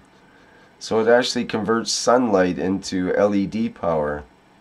So it's interesting. It's like a maggrav field conversion apparatus that converts light here, stores it as light here, and so we're essentially storing sunlight through this apparatus. And then I was thinking, well, if you have Gans water in here, and you have this LED in there that's giving essentially the sun energy, but it's of a particular wavelength, then perhaps there's one LED of a particular wavelength that the Gans water would enjoy and would rejuvenate it, or make it more powerful, more energetic in some way. Or maybe it would even build up to a certain energetic level, and then maybe the Gans water would glow. And I was thinking some interesting thoughts like that, where you have a solar-powered Gans water, because this is basically just a transformation apparatus. We can transform the white light, again we get back into that idea of multi-spectrum, broad spectrum white light, and actually convert it, transform it down You know, that's what man does well, transmuting, transforming light into various forms that we use for particular purposes. Or if you take light as the electromagnetic spectrum, you know, we use X-rays, we use gamma rays, and all the different rays that are part of the spectrum of rays. We should be able to have the correct ray that transforms from sunshine here to the correct wavelength here that is able to make some sort of transformation inside of our Gans or Gans water or some other aspect of the plasma. You know, I would say the light source, as the light soul, is the connected with every place where is light, in wherever dimensions, and when you steer on one side, then those new frequency, as a new light qualities will be on every part in the same moment. And so when we have these light cables inside the houses for the TVs or the internet, this light, You mean optical cables? Is that what you mean? genau. Yes, that's true. And we have that in every technology today, inside the houses or inside machines to send signals in and out, so you can see exactly what the house is needing in one place, and in which place is absorbed what, and what kind of light quality then is put on that field. Also, can I say that? So but when I did experiences with that, I could see that I can steer even the sun with things that I do inside. So I thought maybe that is connected to the fiber cables, because even if they are not in function, so under load or under contract, they are open. You know, these are light porting systems, and so you have like a TV screen who can censor the space around, and then give a very precise analysis of the things that happens inside and goes outside from the inside. So you can even make 3D. So I saw even technologies who worked like a 3D or a surrounding picture. So when I see a picture in the TV screen, like now in the iPhone or a computer, it is the same. You know, it is these light cables that brings that signal to my home and brings the interaction then back. Also, that what's happened here together to the rest of the world and to every place, every in whatever distance. When you have that light interactions, then you will have the same information there in the same moment. And it is a perfect steering wheel for everything that we do here, and even the sun. So I would say, if you can say this too big to say that, but we steer that too with our interactions inside the houses or inside the churches, because these are also light working tools, or light steering or soul steering or leveling institutions. Also even the form and constructions, and every buildings and every thing we do has to do about with that kind of readings. You know, we need that to exist, or we exist, and so we can observe that now. And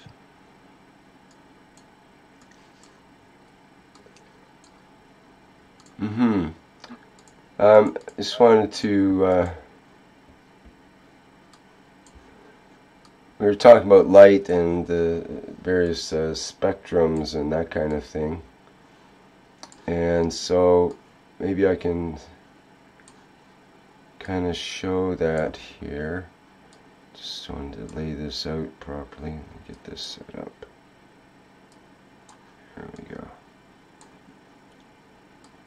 So this is just a simple program for taking a signal that comes in your computer, and you can do what's called an analysis, FFT analyzer. There's a spectrogram and oscilloscope, and these are different ways of looking at wavelengths and frequencies and that kind of thing. So let me just see if I can get it activated here. So I've got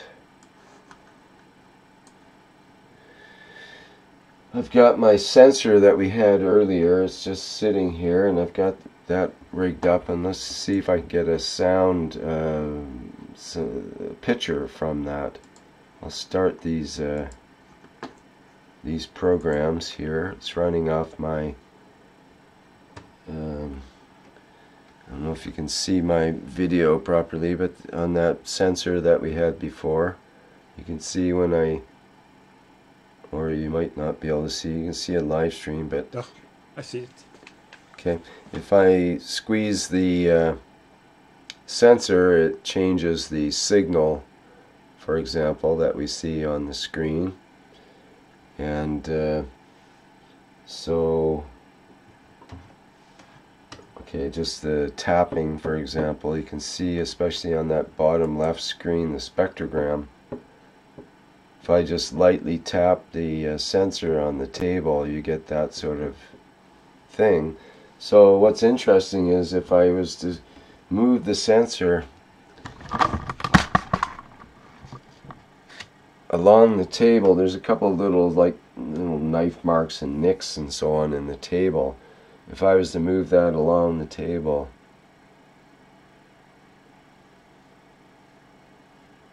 like right there,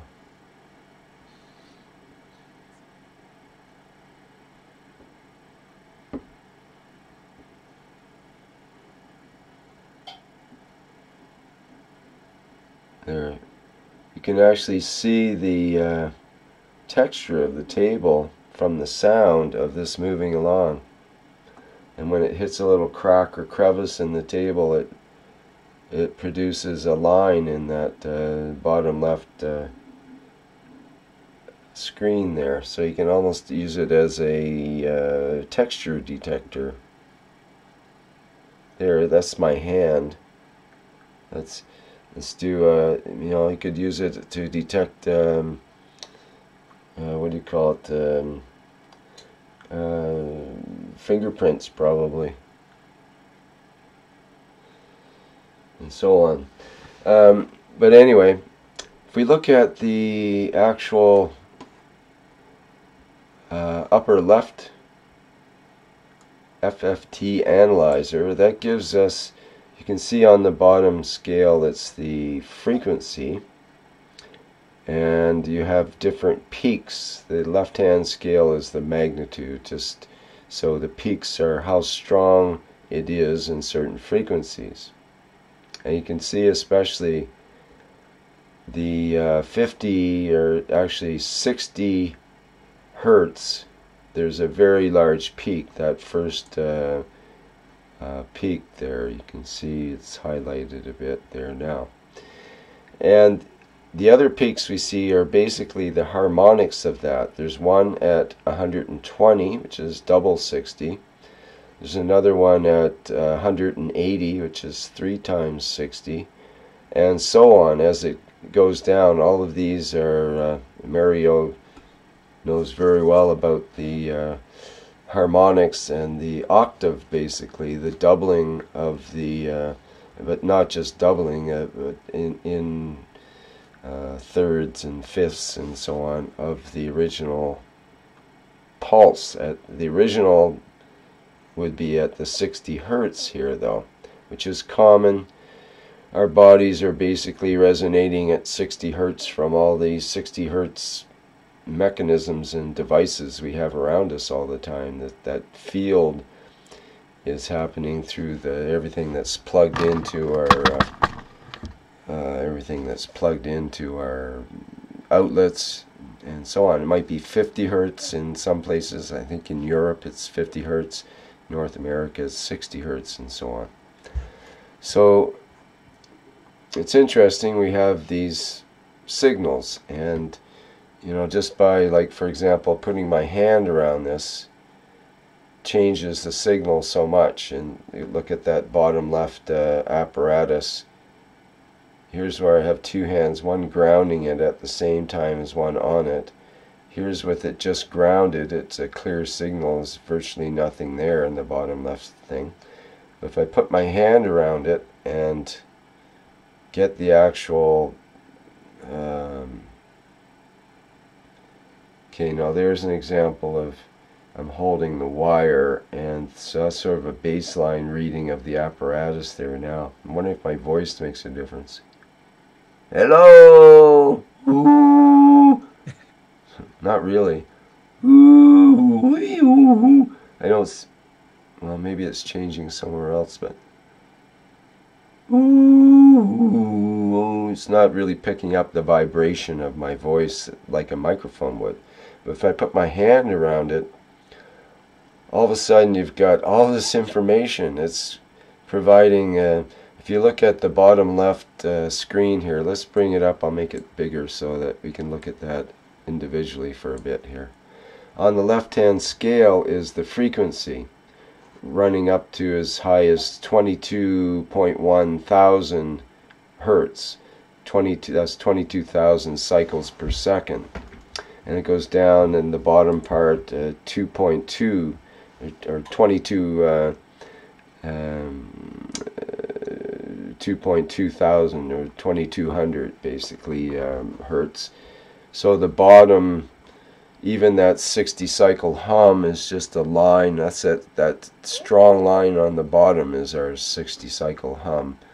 And if I put my hand around it, you see how much information is coming through on all these different frequency levels. And there's some main streams coming through there, but it's picking up on the fields of my hand, which my hand is like picking up the fields of the environment at the same time.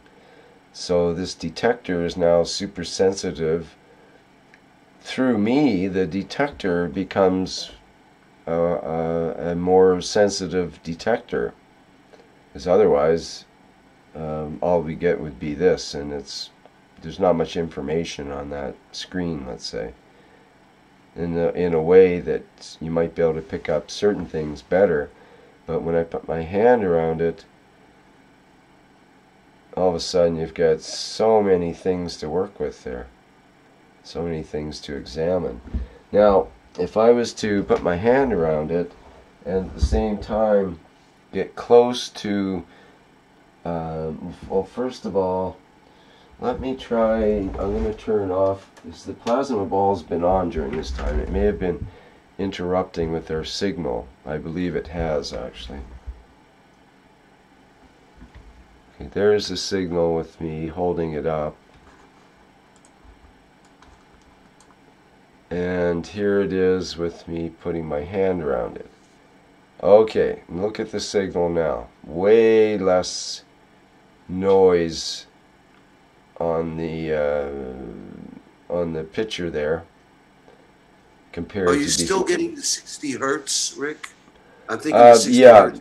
That's still happening on the bottom there. You see the. In fact, what I'll do is I'll change the scale, because we're more interested right now in the lower. How do I do that here? I have to go into this. Because you think the 60 hertz is coming from you or the environment? I mean, well, it's both. That's the thing about it. It's from the environment, but it's me absorbing it from the environment. Let's see, scale and display. Where's the... Oh, there we go. I can put it down to 2000 hertz. Okay, so this goes from 0 to 2800. So basically in the lower audio range, you might say.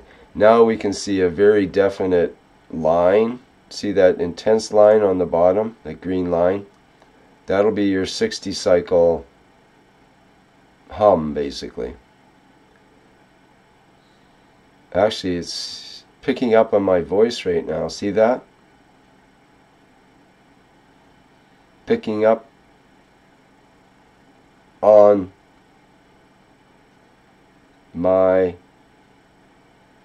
voice. Wow, that's cool. I didn't think it could do that. Hello? Now I can talk to my apparatus. There's a slight delay for some reason.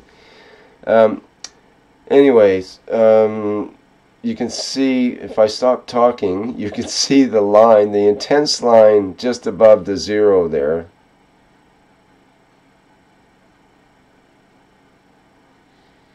And then there's another one, and another one, and another thin one, and then a thicker one, and a less thick one, and then one way up above there, and so on. So there's basically the fundamental vibration of 60 and various, I think you'll find that they are of certain, okay, there's a way I can actually notate it. How is that?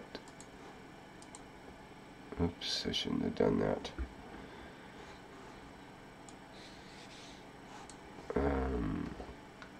Second. There it is.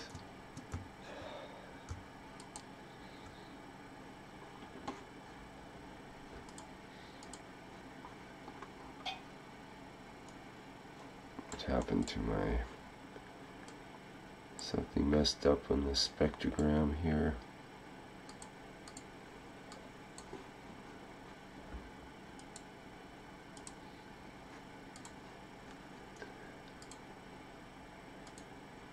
Okay, let me reset the spectrogram just a second.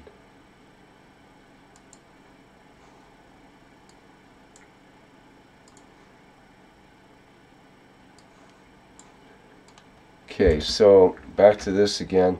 So just wanted to show, the idea was I got my hand around it now. You can see the additional information with my hand around.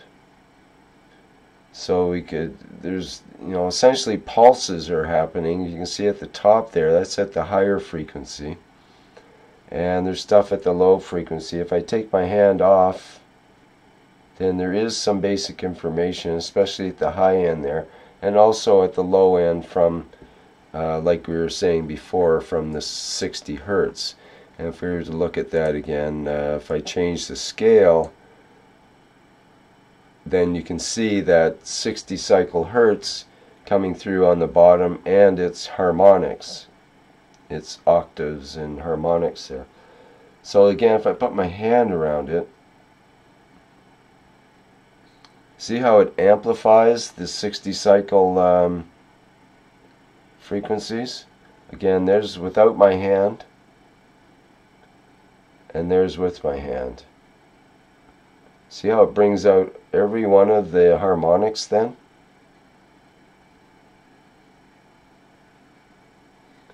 So it's not my hand that's emitting the fields exactly, but it's acting as a resonator, or it is emitting, but it's re-emitting the absorbed fields that are around me here right now in the environment.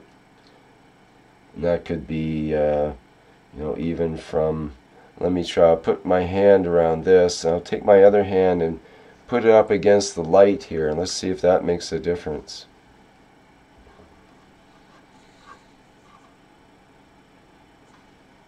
Yep, look at that.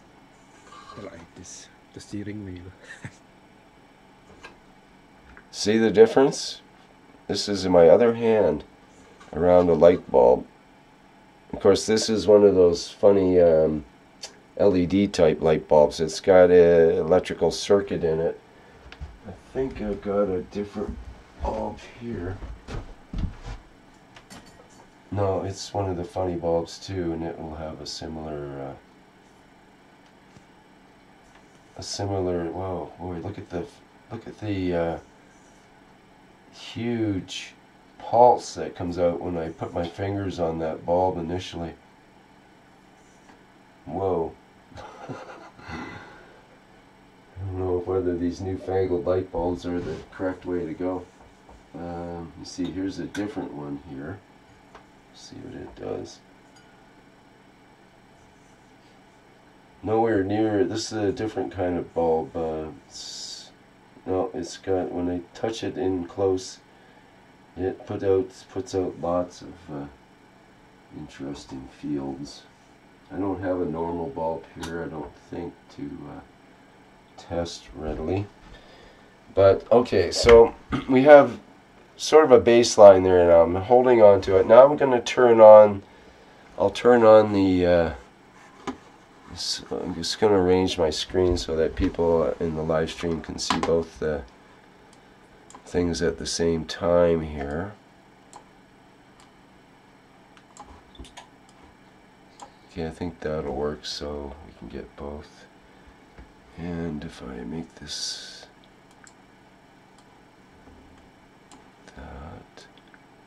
that's the way to go. Okay. Okay, now, so I've got a baseline with my hand, let's say, and now I'm going to turn on the plasma ball. Let's see what happens there.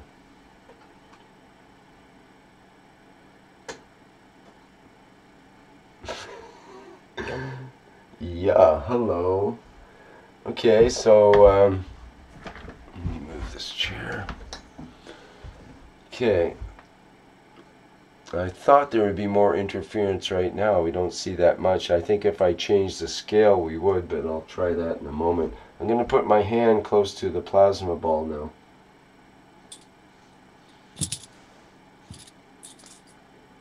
Lots of full spectrum. See this? That's a lot of noise there. A lot of information on. There's huge, wide bandwidth of information there. Okay, now I'm away. I'm moving in close. This is where the fields start to pick up. This is where they start to get really, there's a band there where it's really noisy. And I go in, it's super intense there. I'm going to go in closer. Okay, now I'm actually touching the plasma ball, so it shows pretty intense there in this case.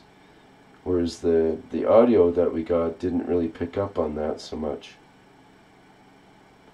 And as I move away, you can see how it alters the fields. There's one point where I can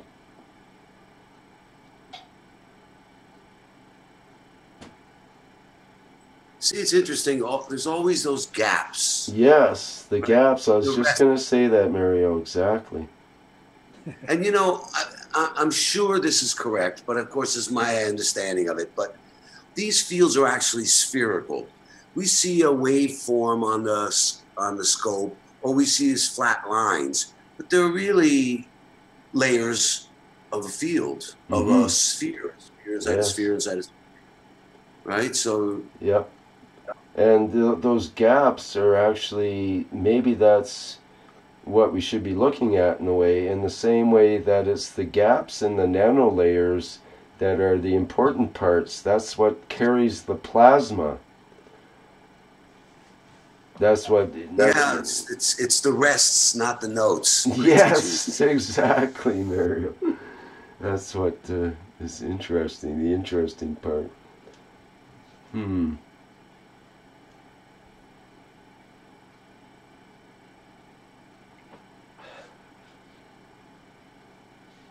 Even there, with my hand directly on the ball, you see the gaps. They're even more predominant. They're almost like notes now.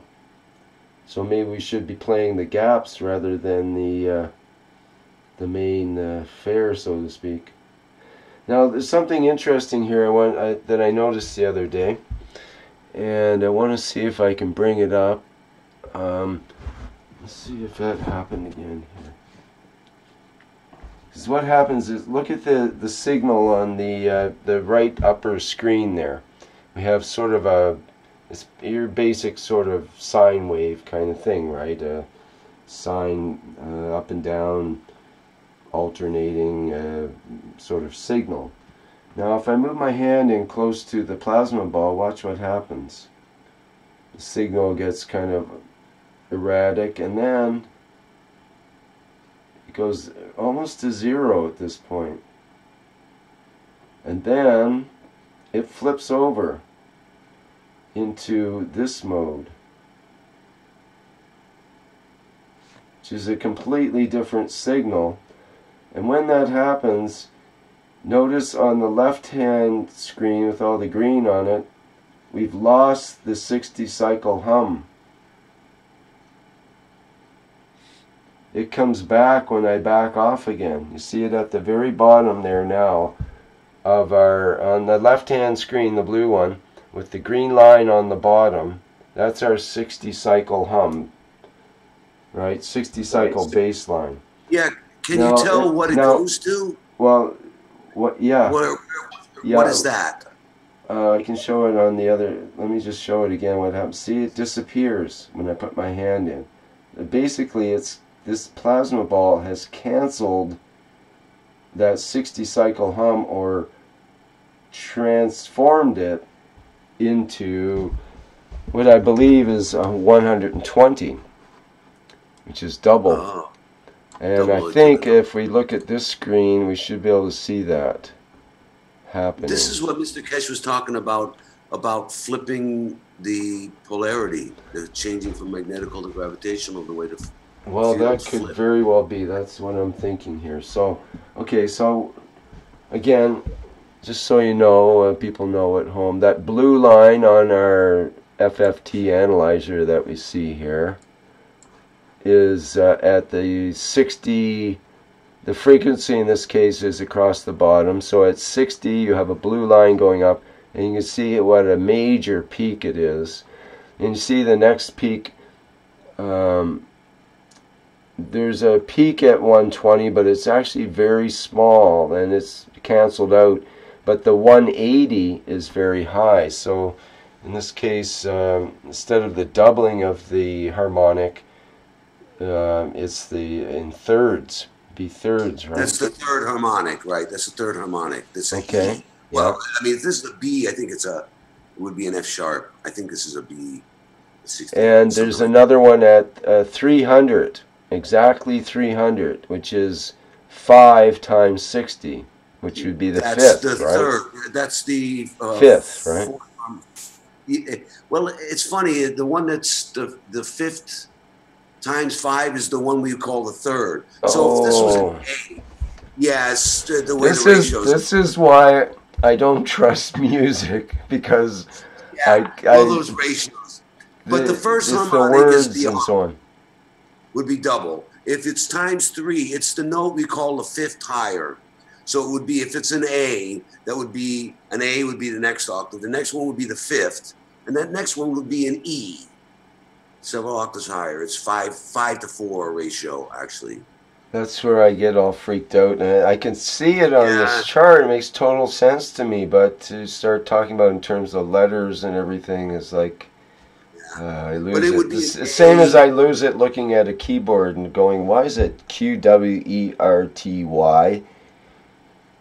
Why isn't it? I was taught A, B, C, D, E. Why don't we? I want to have an A, B, C, D keyboard, so when I'm hunting and pecking, I don't have to go all over the place trying to find letters that are totally scrambled to me, that are only put there because the old typewriters had these keys that slammed in, and if you had too many letters in one place, they'd all slam in together and jam up, so they had to spread them out in a certain way that was easy to type.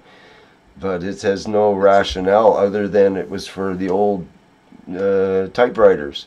Anyway, Well, that just but it gets makes me you going. feel any better. Let When Hindemith was working on his book to write out about those ratios and stuff, he had to go over to the math department at Yale and have the math professors help him work out those ratios, because even they couldn't do it off the top of their heads, you know?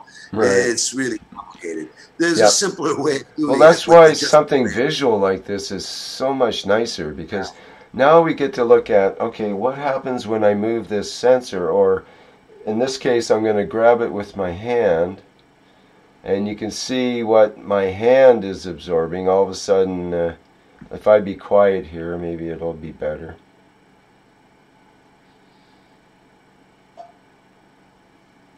Okay, so that's the one with my hand, and this is the one without.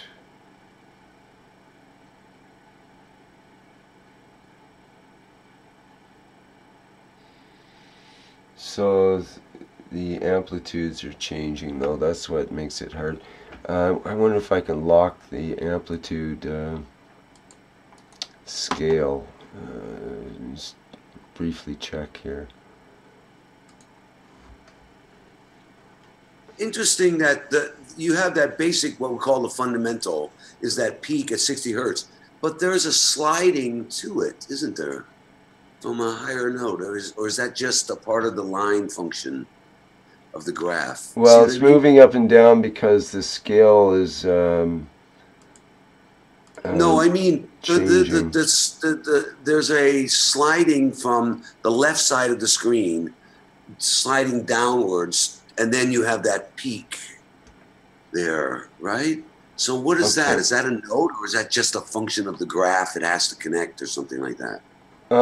Sorry, let me get that from you again, because I've just locked the frequencies so they're not bouncing around now. So I think it'll be easier now to have a look at it. Okay, sorry, what you're saying about which peaks now?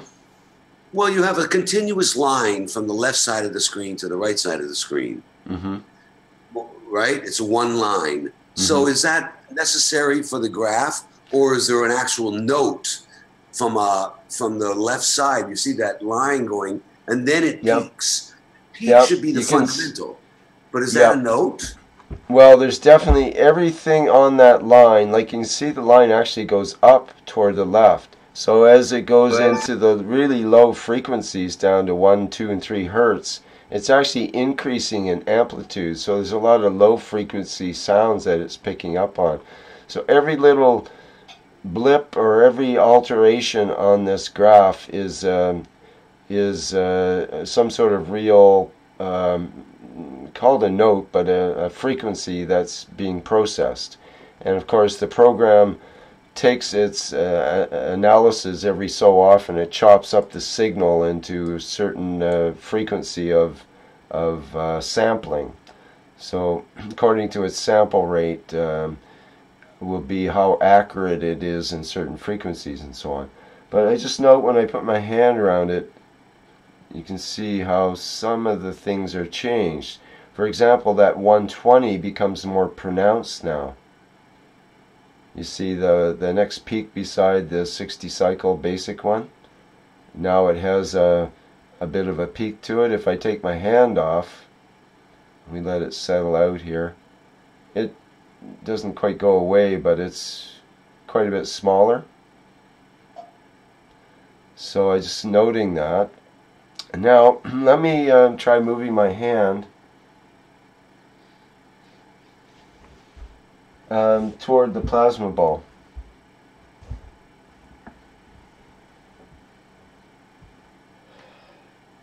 Okay, I'm getting closer and closer. It's increasing the amplitude. I'm going to have to I'm going to have to run it on a variable thing here so that it ends up showing for us. So I had that turned off. If I put it on auto, oh, I see, I can change it up or down. That's a good way to do it then. Okay, my hand's on it, getting closer to the plasma ball, closer and closer. I'm gonna have to put it on auto because it's just going too high up on the scale, so let's do it that way. Put it on auto, the scale will be changing automatically, but we'll see. I'm more interested in the picture. Alright, so look at that 60 cycle hertz go down as my hand gets close to the plasma ball. It's almost zero now at about 10 centimeters from the ball. And now I'm getting really close to the ball. Now I'm touching the ball. And while I'm touching the ball, it's eliminated. Look at that. It's eliminated that 60 cycle. In fact, the 60 cycle is a trough. Instead of, I'll move my hand away again. And you see it build up at the 60 cycle. It's the biggest peak of the whole thing. I put my hand back on the plasma ball, and it takes away that entire signal. And now the 120 is the most prominent signal. So it somehow transformed that 60 cycle hum into, it's neutralized it and made it a 120 as the main, what do you call it, the main harmonic or the main octave. So I think that's really bizarre. I don't have a rational explanation for that right now. But it's cool. It's because, to me, it indicates somehow plasma has a neutralizing effect of the 120 hertz, or sorry, the 60 cycle hertz that is normally in our body from all the machinery around us, all the wires in the walls and all the lights and everything else. So if we had, essentially, if I had this little plasma ball as my buddy, see, walk around with my plasma ball, it neutralizes that 60 cycle hum. So it makes sense if you had a little battery operated device, you could easily neutralize that 60 cycle hum. Alright, makes sense? Cool. Maybe I've just invented a plasmatic device that will get rid of those 60 cycle blahs that people talk about. So interesting. Anyway, I just noticed that the other day when I was playing around with this this graph, that it's had the effect of neutralizing the. Now I'll try it just straight without my hand being on the sensor. I've just got my fingers on the ground part of it, so I'm grounded, and the sensor should be doing its thing. I'm moving it closer and closer. You start to see that 60 cycle come down, the 120 goes up, and right about there it's pretty much neutralized. I'm right up against the plasma ball now, and that seems to like smooth everything out. It kind of likes that. Things stop jumping around, and it's gotten rid of the 60, and there's a 120 and a couple other ones, but they're like they just diminish from there compared to having it away, where there's a lot more peaks and there's a lot more harmonics going on and so on. I'll move it into that busy area.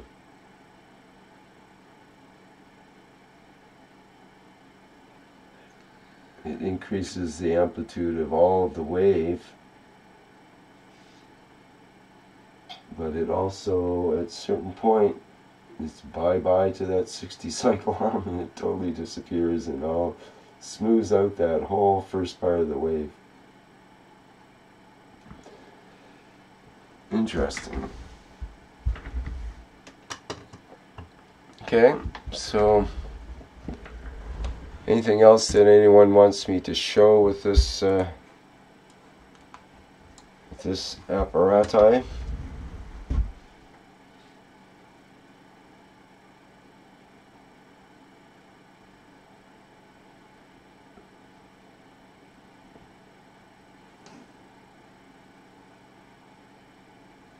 Just sort of waving the sensor across the ball here, trying to see what that waveform looks like.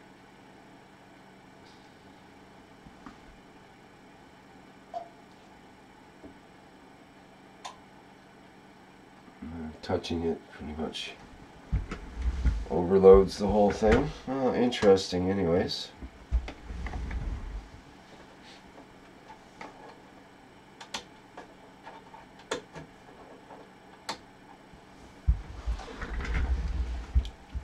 So it's fun to get, it's actually possible, it's hard on Zoom here, but it's possible to get both the visual and the audio going at the same time. And so then you've got an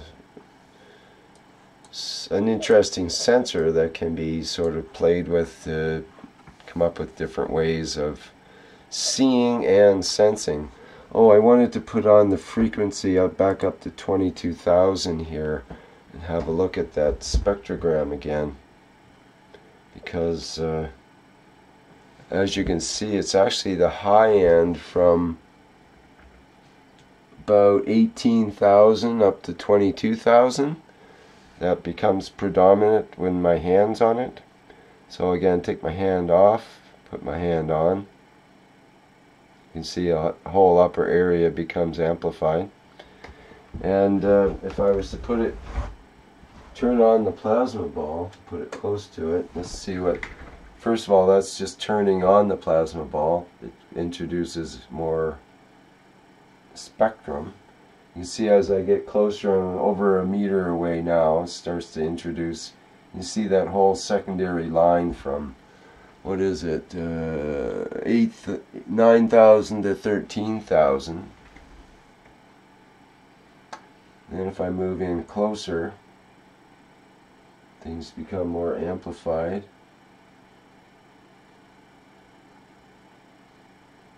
Some definite lines there where there's predominance.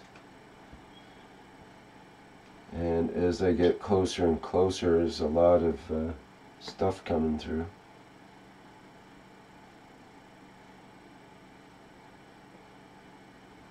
And finally right up close to the ball itself, and that's against the plasma ball there.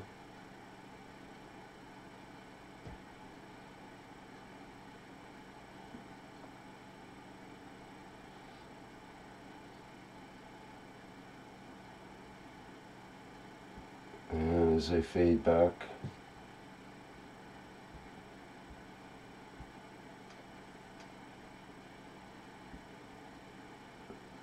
etc. So, interesting. A lot of stuff coming out of a simple plasma ball. It's wide spectrum, like I was saying, and it's each of these fields, each of these spheres that the plasma ball sets up. You can imagine it as it's basically an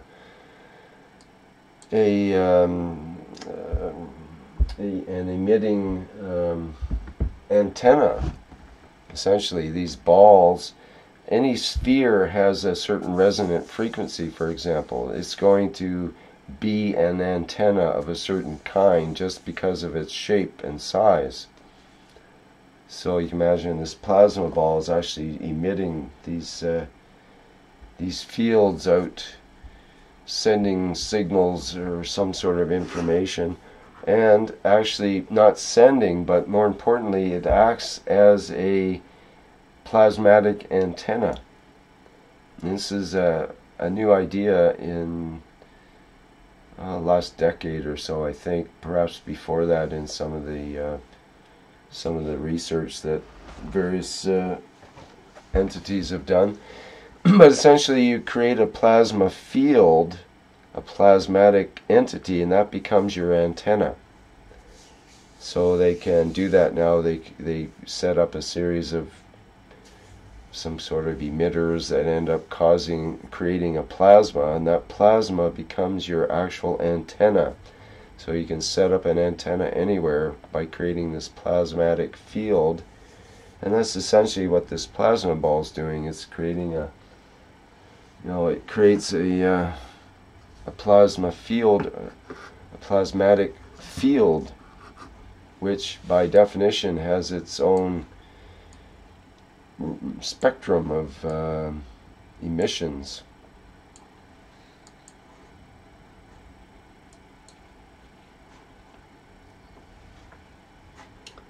And SpaceStream has put in an application, Gen 2 Studio. I'll have a look at that. Linux audio workstation. Will it work in real time? That's the question.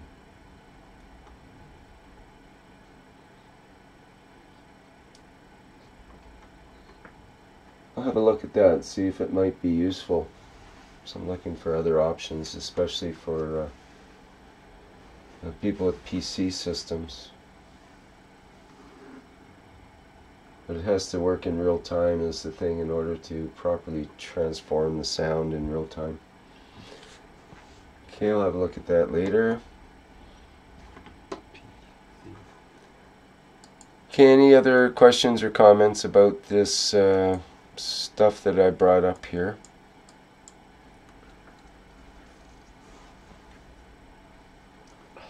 See, Martin, your microphone's open again. Okay. Sorry. You can speak if you want to. Especially it's to that machine that you have shown. I cannot say something because I don't know that, but I mean, it's every computer and every pad is a very magic thing. So because every color, figure, symbol, noise, sound, interaction makes then a real thing inside us, or in the surroundings here, in the room. When you have the light or when you have the TV on, then that ID or that wave of quality vibration, you can really make a real world out of that. It's just but it's just a piece of glass. And yes, indeed, that's right. I've just for comparison, I've plugged in my little radio that I've shown before, crystal radio system here that was produced as a meditation device originally and supposed to not be used for radio kind of stuff, but I put a pigtail on it here so I could plug it into an audio plug and plug it into my computer so I could actually listen to what the radio hears. And if I plug that into my same system that I have here, you can see the signal from the radio, and it's very similar to the signal from the detector that I had set up.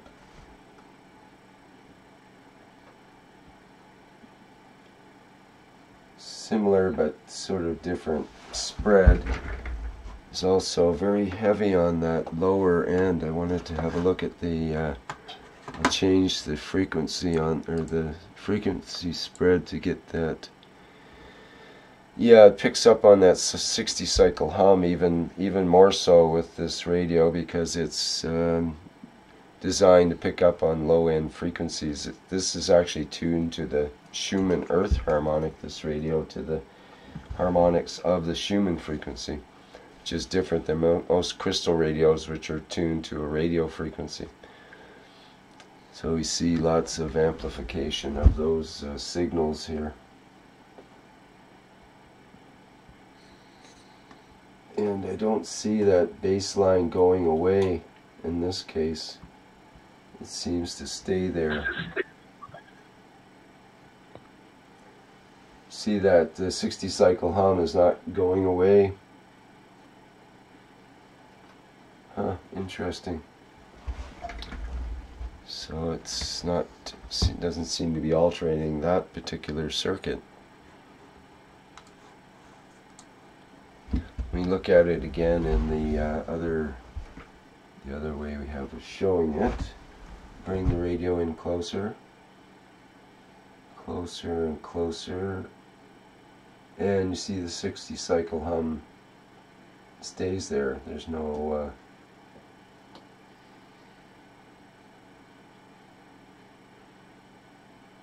not much change really.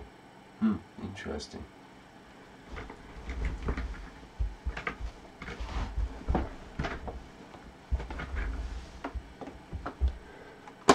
Well, anyway, we kind of got into great detail about all this sort of thing, and didn't mean to quite get so involved, but it is quite interesting, I find, on a certain level, that we have ways of detecting fields that we can't see is the main idea here.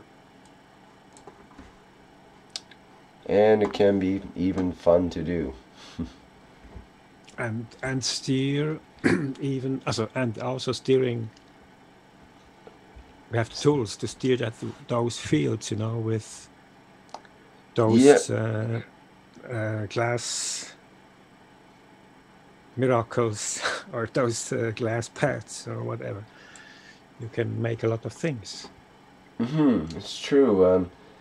We have ways of both detecting, and because we can detect, we can also usually, if you can detect a wave, then you can also reproduce it with a device of some sort.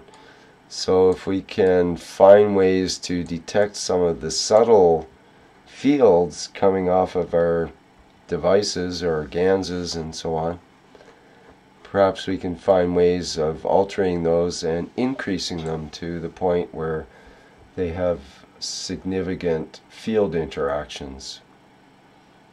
You know, it'd be great to come up with the right combination of Ganses that produce light just from the combination. Maybe just, you know, pouring the right combination of Ganses together, and suddenly it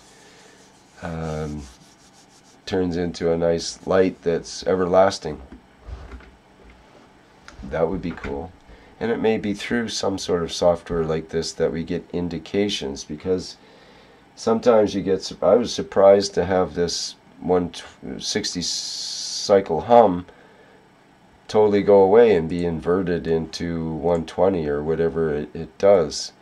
I'm sure there's some sort of rationale to it, but I don't know what that is at this point.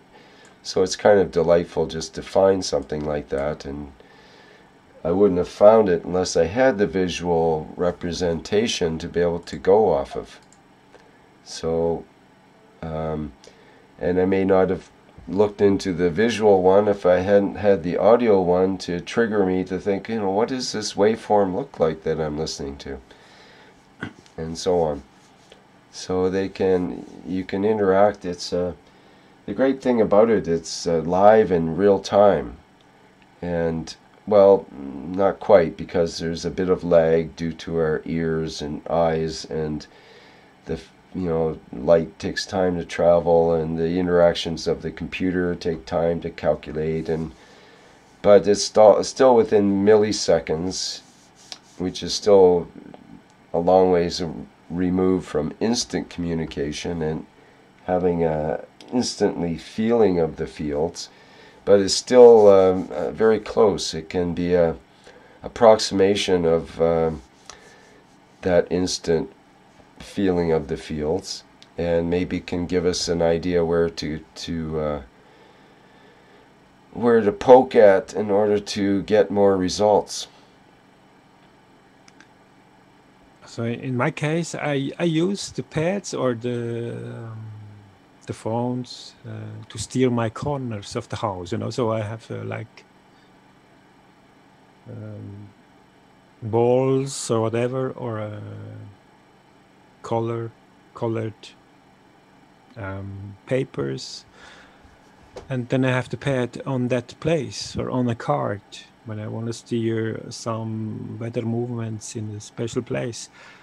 And so then I go to that place with the weather card that I think it's the best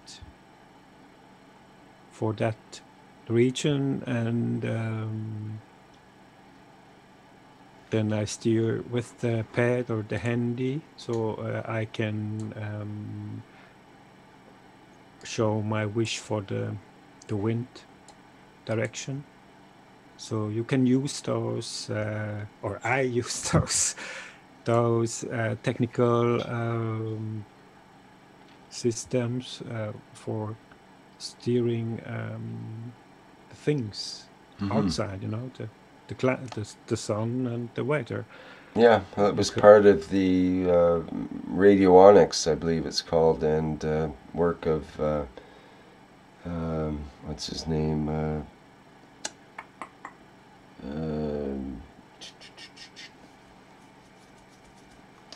Back in around the Second World War time. He got put in prison eventually and so on in the U.S. What's his name? That was working with cloud busting and whatnot.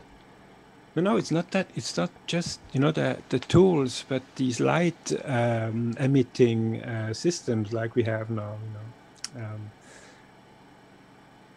they are very Wilhelm precise. Reich. Sorry, it was, well, I remember, I won't forget in the next minute. Wilhelm Reich was his name. He produced machines that he could direct at the clouds, and had certain fields that would be emitted that would disperse clouds or that kind of thing. I worked with orgone energy, I believe it was called, which is like essential energy, life energy. Pardon me? The cloudbusters. Yeah. This is a very helpful tool to steer or to interact the water with the water and light. It's very helpful. You can use that really good outside, you know, inside too, if you.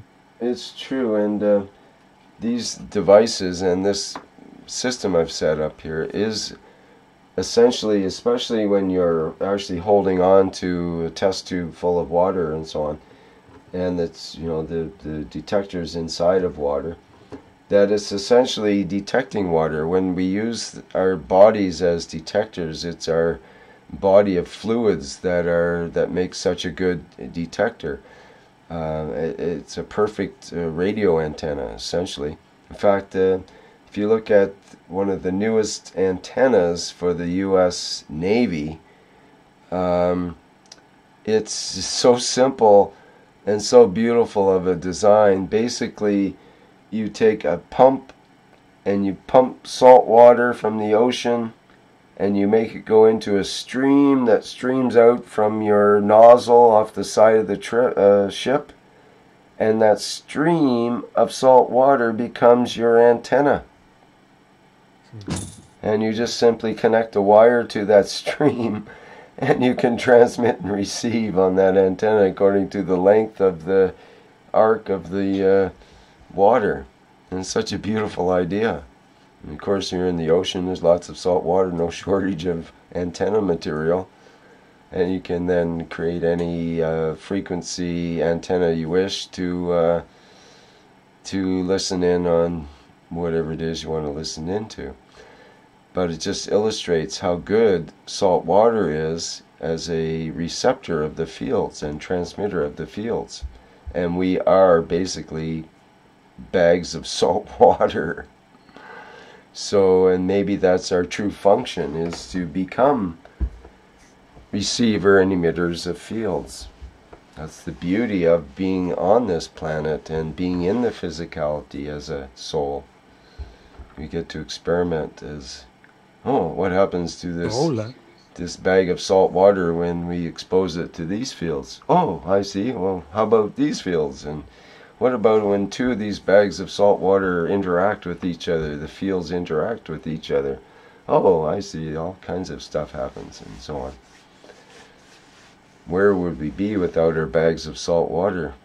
We would be empty fields that wouldn't have any potency without the bags of salt water to manifest them. Big idea, huh? So it takes the empty bag of salt water for our soul to manifest its weaker but yet very powerful and principle type fields. But the fields don't manifest unless it has a vehicle to manifest in, similar to, you know, the fields of the plasma ball are kind of small compared to when I get my field interacting with it. Then it extends out the fields of the plasma ball. We can measure it easier through my body than we can even directly. So it's interesting.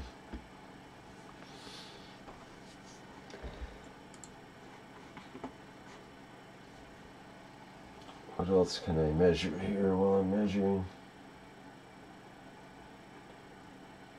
Well, if you have that such if you are on such a ship, when you pull that saltwater stream out in space, and then you have like a high charge reaction of by the splitting of the water molecules, like and then you have high voltage, and you're splitting even maybe then the salt molecules from the water molecules as a two. I would say this is a perfect desalination position as a water interaction. I see what you're saying. Yes, quite possibly. Like making it, spraying it out and making it into a vapor, into a fine particle spray. Because we know the charge changes on the fine particles, and there's a certain optimum size that creates an electrical field, in effect. Yeah, it could be a spray-on plasma antenna. In fact, maybe every time we spray, we're creating a plasmatic antenna. This is Gans water.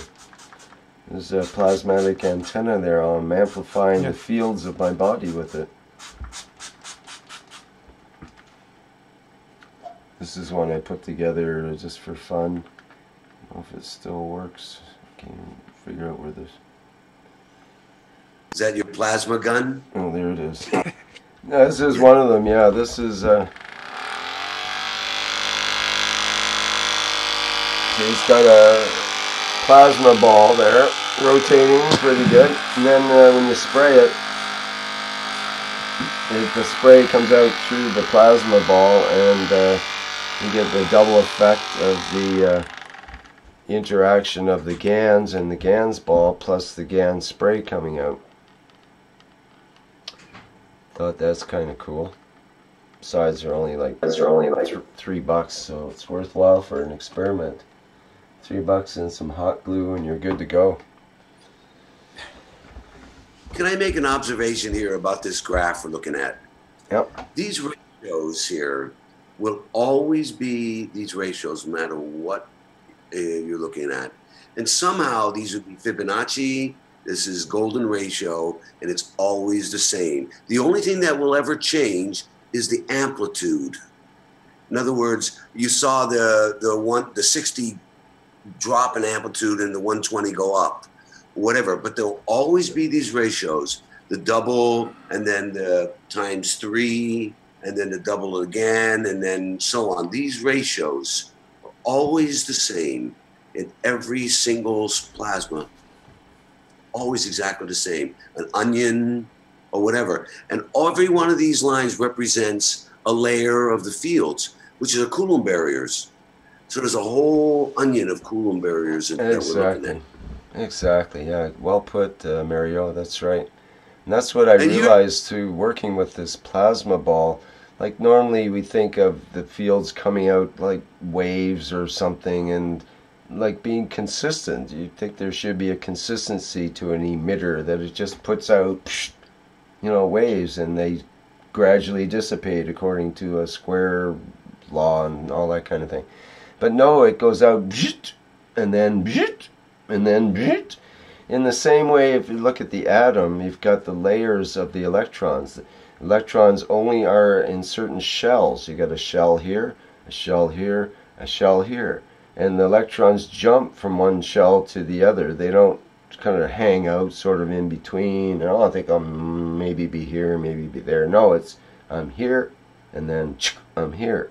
And when they jump from one outer one to an inner one, for example, and they lose that energy, that's when they emit the light. That's when the light comes off of an atom, is when there's a jump down in the energy fields from one of these quantum levels, these shells that you speak of. So there's like a shell within a shell within a shell, and each one has its own energy level, and we could see that on the graph, and we could hear that in our audio. We get close to that plasma ball, there's like boom, a shell, and it's really loud, and there's you know, that shell is, you cannot deny it. And another inner shell, you cannot deny that there's one there. And you get into the inner, and all of a sudden it's a quiet area in the middle. What's with that? Right? But in a similar way, I think we'll find in, you know, whether it's the atomic level or whether it's, you look at the various galaxies, they're in definite, you know, shells or levels or you know, Coulomb barriers of various kinds and various fields. So it's an important idea. I mean, it also, I mean, you can imagine the frets on a guitar, how from the left side to the right side, the gaps between the frets get smaller and smaller and smaller. But you see the amplitude is way down on the right side as opposed to the left side. So the amplitude is what's dropping, but the amount of layers is increasing as you go towards the right. So as you're going towards, so there's more complexity with on the right hand side, but less amplitude, you could say. Yeah, and the ratios will repeat in octaves too, or after so many. I'm not sure how that works, actually. That's interesting. Well, it kind of gets tighter and tighter with the octaves, because if you're at, say, difference between 10,000 here and 20,000, for example, at the end of the graph, there's not a very big jump, and everything gets jumbled up. It'd be very hard for our ears to discriminate all those overlaying kind of peaks. But as opposed to the 60, the 120, the 180, they're all very definite. You could filter them out as very definite sound peaks that would be easy to discriminate. As they get tighter and tighter together, the difference between them would be harder to discriminate for us as humans, I think. The distance becomes smaller between the notes. So you're just hearing sort of a slushing through, as opposed to hearing a specific. And I'm pretty sure. Now, if we were dog ears, if we could graph some dog ears on, maybe we'd hear all the intricate details of that high-end sound. Instead of going, we'd hear, because in a way I do that with my software. I take the stuff that's from 10,000 to 20,000. That's the idea. That's the area I'm actually kind of interested in. I use my software to transform that down to, say, 1,000 to 2,000 from 10,000 to 20,000. My ears can only hear up to probably 10,000. So if I transform that sound down, then suddenly I can hear it in a range that's normal to me. So I hear the dog sounds, in effect, that way, through my software. Things you never normally hear at all. And that's what makes it really fascinating to use something like this little radio here. It picks up radio frequencies that might be, oh, say 20,000 hertz. Actually might be a low-end radio frequency, or maybe I think it's 580 kilohertz would be a AM radio station. So essentially you can take AM and transform it down into something in the audio range that you can. That's what radios do in effect, but you can do that through the software too, to take a vibration that we can't hear, whether it's at the low end. Anything under about 25 hertz we can't hear, but I can increase it and put it up to 250 hertz instead of 25. And then suddenly all those low end sounds become kind of sounds, if you know what I mean. Transformation. Yeah, and that's what the infrared cameras do too. Yes. They're bringing it up an octave or whatever. Yes, yes, exactly.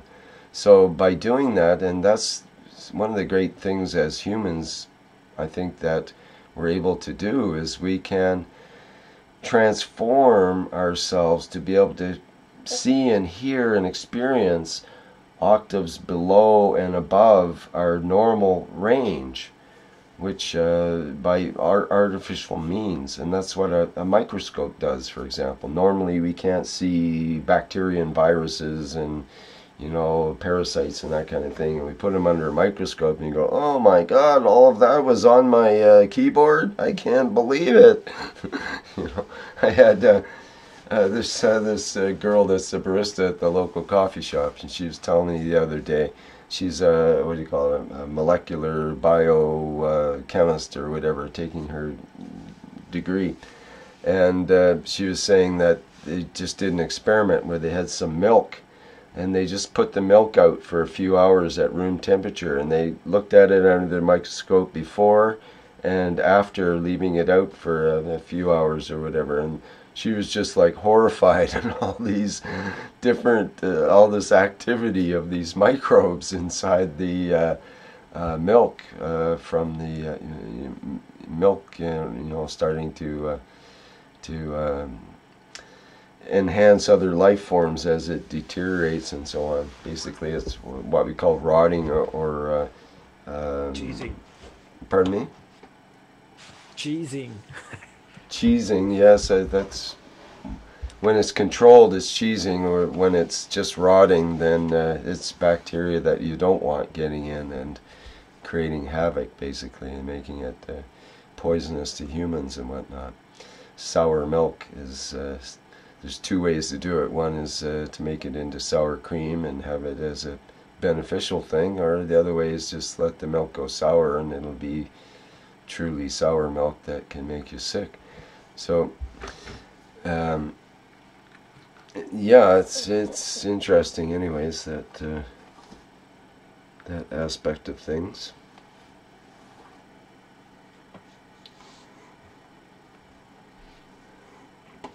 Yeah, so the octave is pretty important. As you know very well, Marion, have been teaching for quite some time now to try to get us to pay more attention to that. And also this idea of the intervals and so on too, which is another big idea. Yeah, if you look at this, this is actually a single musical tone. This is actually a single plasma. It's what every structure is. That fundamental would be the lowest layer, and the structure keeps going up in octaves and octaves and octaves and octaves, up to where its mass allows. Actually, it goes from the right side outwards. Well, I guess it goes both ways, doesn't it? Well, the thing is, that's the signal that we get, well, like right now, just from the little radio here, from the ambient atmosphere and so on. The actual plasma, what I would call more of a plasma, if we were to think of it in terms of ionized plasmas, would be the plasma ball. And we note that the plasma ball doesn't put out the same frequencies, or not in the same way. It actually negates or seems to null out that 60 cycle hum, which is quite interesting. It changes the key, is all it's doing. Yes, but the ratios will be exactly the same. Right. Ratios, yeah. Okay. I see what you're saying. Yeah. So this is a single musical tone, and when I say plasma, I mean Keshe plasma definition. Right. Any kind of plasma, basically. Every kind of plasma. Oh, we have a fundamental note made up of layers, and it's always the same ratios, but the keys change. Nothing in the universe has this exact same pitch. We're all slightly different. But I think humans are within the comma of each other, we say, but not exactly the same. But we will always have the same ratios. But you see the difference in the amplitude of the various layers, and how you flipped at one point where the 60 went down and it became very, well, inaudible, so to speak, and the 120 went up. So the amplitude, this is timbre, is what's called timbre, right? Okay. All of the harmonics are there, but some of them are less audible than others. It's interesting how it flipped the way you did that. Very interesting. But always the same ratios. So we're looking at the structure of a plasma field. The and layers. That's why it's hard to say, what is the frequency of a plasma? Oh, well, it's got like 10 billion frequencies. Which one would you like to focus on? Which one would you like to focus on today? Yeah, that's exactly right. That's exactly why Mr. Keshe says you can't use frequency. Plus, the frequencies of these layers, they're all different. There are the ratios. It's actually 2 to 1, 3 to 2, 4 to 3, 5 to 4. Those are, if you calculate those as frequencies, every one of these is a different frequency. And so unique, you know what I mean? The frequency between the waves are not exact. And they're sort of rounded off in that upper right graph there, but they're not exactly the same. They'll never be exactly the same. The layers all have their own individual, but they're. But I think another thing that just came to mind that might be part of the problem of trying to define things in these ways is that initial what do you call it? That the prime frequency, the tone, the tonic. I think we talked about the other day. That initial tonic that we see here in the graph, which would be that 60 cycle sort of main peak there, is like hum. It's that's the big tonic, you could say. But now, like when I was just showing with putting the detector close to the plasma ball, that tonic is virtually disappears. So that means that it's still there. It's still there. It's just reduced in amplitude. Well, in effect, canceled in a way too. So. Oh well, maybe okay, maybe. And you know what's interesting? There is the essence of creation. If you start at the very, I don't think we don't have at the very right side of the screen. That's not the actual center.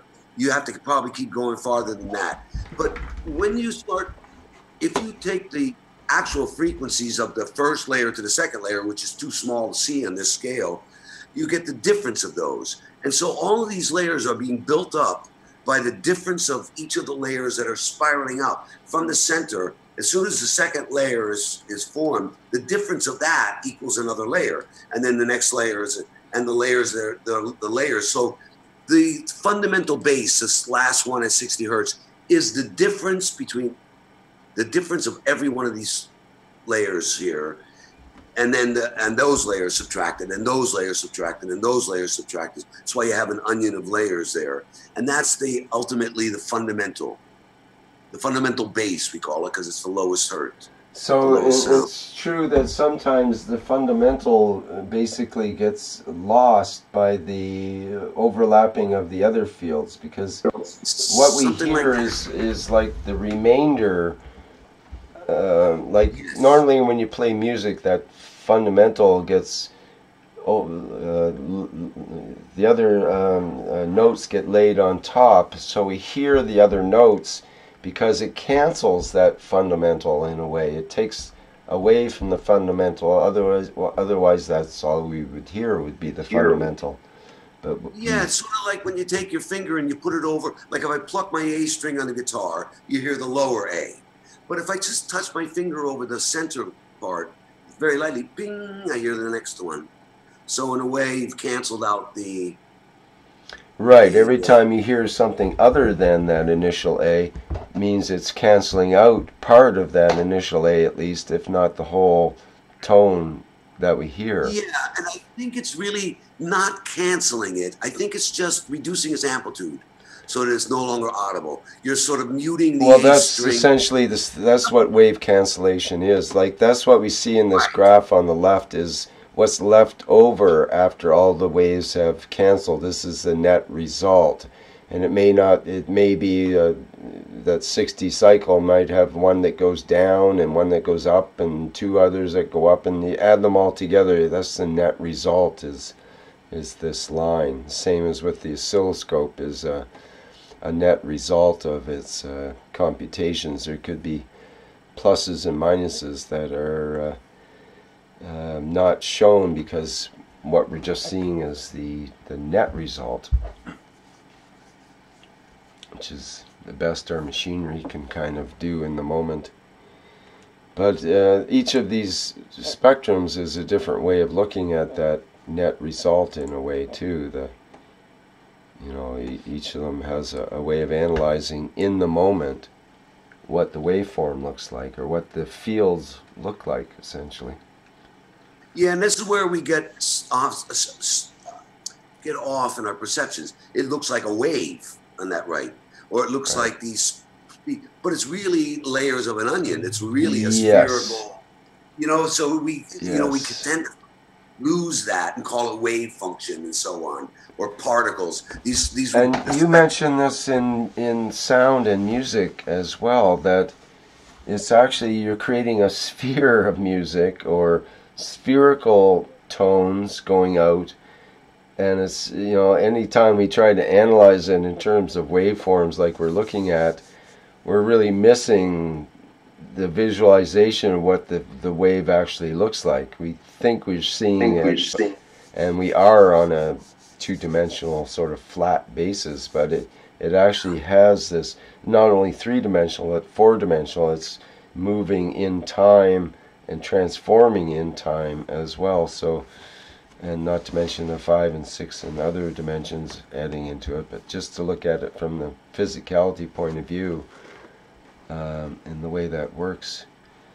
Yeah, the music of the spheres that the ancients called it.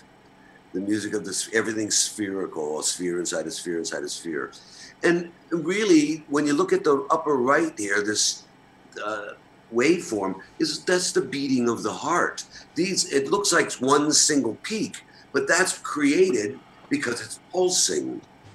It's expanding and contracting. So this whole thing is actually expanding and contracting. So if you look at it at the upper right, it's at full contraction at the bottom of what we would call the wave, and then it's expanding, and then it's contracting, and it's expanding, and it's contracting, and it's expanding. This, right? I mean, this would you could be looking at an electrocardiogram of your heart, right? Yeah. But it's not actually waves. Your heart's beating. It's expanding and contracting. So that's what, and we lose the perception of the reality of it when we see these kind of representations of it. Nobody looks at an electrocardiograph and thinks that it's your heart is waving, it's beating, it's pulsing, expanding and contracting. So it's it's easy to not get confused there. But here we tend to lose track of that. And the whole science is all based on waves and particles. Not that. It's plasma beating. Every layer is expanding, contracting, pushing the next layer out, expanding, contracting, and you have the difference of those is creating the new sets of layer and all that business. Yep, that's right. So, even though these tools can be useful, we have to know the limitations of what we're looking at here, and what is it we're really looking at. And I mean, even there are models of using the onion layer effect is in a way quite primitive, of course, and there's lots more ways of looking at that whole phenomenon that are quite detailed and quite both scientific and also in other ways of looking at it too. So many different levels, many different dimensions, but the idea is that perhaps there are some tools out there similar to this that we might find useful for our experiments. And eventually it becomes down to what are the fields we are detecting, and what difference is it going to make anyways to our interaction with them. What is it we want to do with these fields, and who are it would we be anyway? really nice if we could figure out a way to get different readings from the different Gans materials, for example, that you could find the actual pitch. It doesn't necessarily mean, like, if you were to find, if you could get a control and say every time you have CUO that it reads as an A flat or whatever. It doesn't necessarily mean it's an A flat. It means that your interaction between your mic and that Gans in that container is giving that pitch. But as long as it, yeah, so we don't have to say CUO is a A flat, but if we can get a consistent measure. Yes, and I think maybe part of that, according to what we sort of discovered earlier tonight, is that if we put out a signal, a certain signal, maybe it's, you know, C, let's say this will be the C test. So you put out a C signal, and then the receiver should pick up the C signal. And so you have the transmitter and receiver have their relationship, and you see the C signal. It might look like the peak that we see at the 60 hertz, but it would be a different position or whatever. And then we introduce the Gans into that.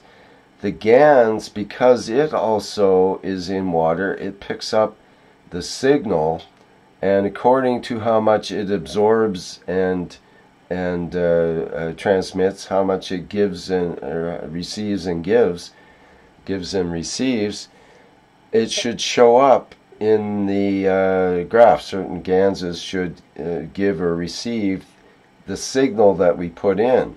And perhaps if we put in a multi-frequency signal of a wide spectrum, and we expect to get out a certain number of lines on our spectrum, if some of those lines are missing, then we know that the material is absorbing those frequencies, and we should be able to, you know, technically discern between distilled water and Gans water of different types. It makes perfect sense. I'm sure they have apparatus similar to that, spectrograph, you know, analysis and that kind of thing that might be similar in this case. Well, that's exactly what the spectrographs are doing in a different way.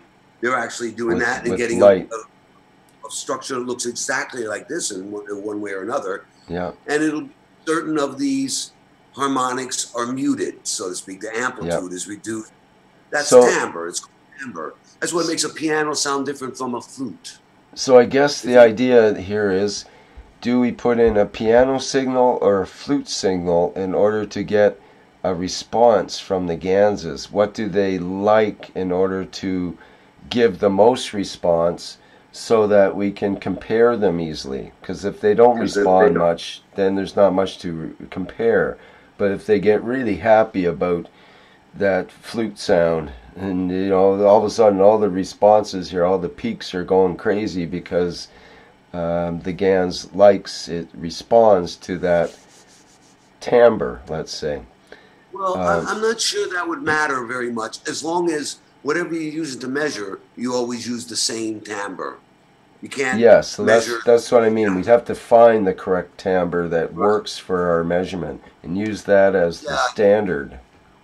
Like a piano has the most harmonics, things like a sine wave, a basic sine wave has the fewest harmonics. So it might be better to have, it might be interesting to find out whether one that has the most harmonics or the one that has the fewest harmonics would be the easiest one to deal with. I don't think it matters. I don't know, it might matter.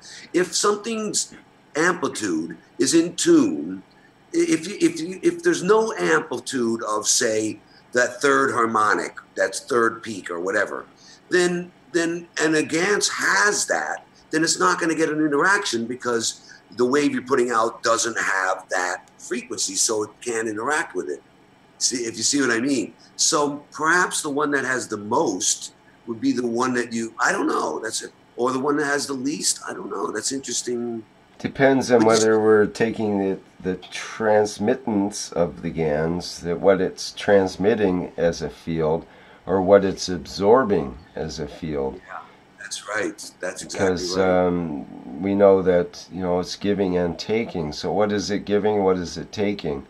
And if we know that it absorbs certain fields of certain call it frequencies, but it's more of a certain range of fields, let's say, or certain tone or certain baseline tone, then perhaps we'd be able to match that up with the baseline tone of certain organs or certain cancers or certain effects that we want to. I spend hundreds of hours trying to find anything that you could get that would give you a consistent, something that looks consistent every time I put 10 milliliters of CuO in this type of container, and I always get the same reading that's different from CO2 or CH3. Then that would be good enough at least to start, Yeah, that's right. And then you can refine that to the purest CO2 Gans versus kind of one that's mixed in with zinc oxide and some copper oxide and stuff, and to try to put them together side by side and say, look, we can see the difference here in this peak of the graph because of the impurities that are in the Gans. And if we could do that and have it consistent, that would be such a useful tool to all the experimenters, but especially to the factories that will be producing the Ganses. It'd be part of the backing up of how to produce the most pure and best Gans for certain purposes and intentions and so on. Especially if we can read the intention into our graphs could read the intention of the Gans in effect. Yeah, that would be very interesting to see if you get a flat CuO or a CO2, and then you write love on the container and see if it changes. Yeah, and all of a sudden you got a big peak under the unconditional love frequency of the graph or whatever that looks like. Is there a frequency to love? Is there a objective way to measure unconditional love? There's a question for you. If love is actually a force and not an emotion, which some say, then how can we measure it?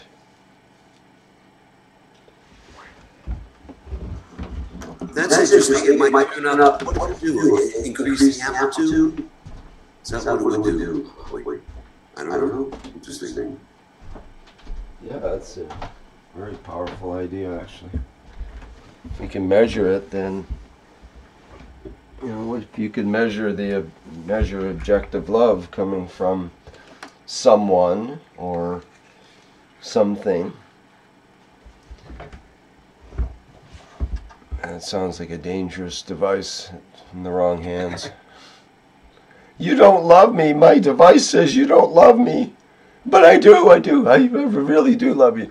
No, the device says you don't, so I'm returning the ring. Who knows?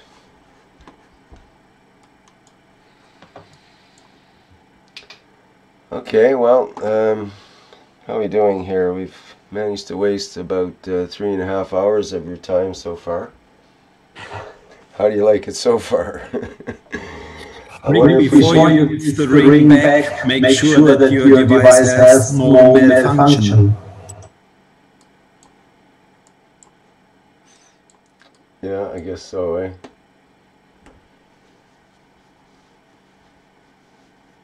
Okay, let me see. I see Jan in the chat has put a link into the Wilhelm Reich Orgone Energy Cloudbuster Rainmaker, and I'll put that link back into our Zoom chat here for those that are into cloud busting.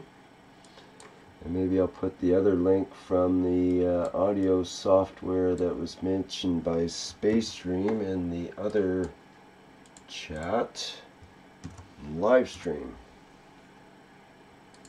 And people can look at that. I'm not sure if that software will work. I'll put in the name of the software that I use for the audio work. And it's available for, I believe it's Mac and PC now.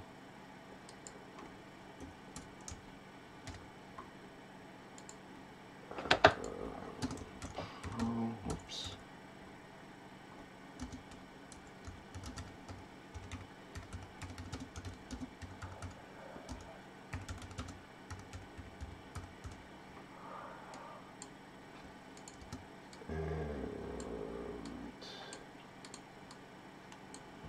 There it is for live stream. And I'll put that note in the chat here. It's just that Audio Hijack Pro is the software I use for sound. You can look it up on the internet. There's links available. There's a free example you can use to get started with. I think it continues to work perfectly, other than after a few minutes of use it puts on audio watermark, which makes it kind of obnoxious to use beyond that. Or it might have a 2-week expiry maybe on the new one. I think they might have changed that. In any case, you can give that software a go if you like and hook things up to your computer. You can hook up a simple crystal radio circuit. Works really well, actually. And you can run it through the Audio Hijack software for great fun and learning. I spent actually hundreds of hours with that, and actually had a few instances of some very strange and unusual results. But it's all in your own processes, depending on what's going on inside of you. That's the beauty of it. So that's what actually changes things, according to what you expect and what you are listening for, and if you're open to new things coming in, or if you've already made up your mind about what's coming through, and it all makes a big difference. Again, our attention. Okay, I'm thinking we might wrap things up here, unless there's somebody has some burning input that they must get out.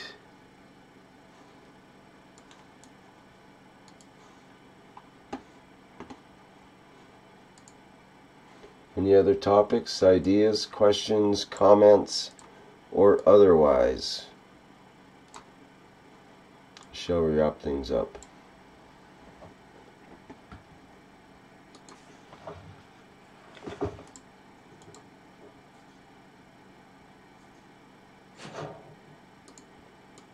Somehow that link failed to post. Maybe it's just the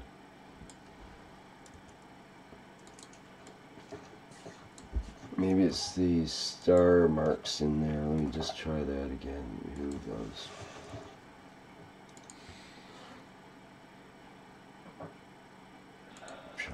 again. Huh. Fails to post that links for some reason.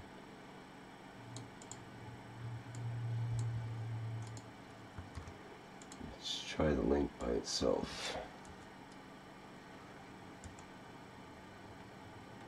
Okay, the link went through, but the whole, when I tried to just copy from the post and put it in live stream, it wouldn't go through.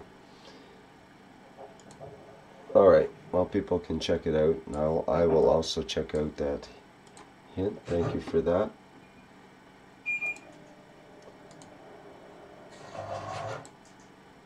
Alright, I think we're going to wrap things up then.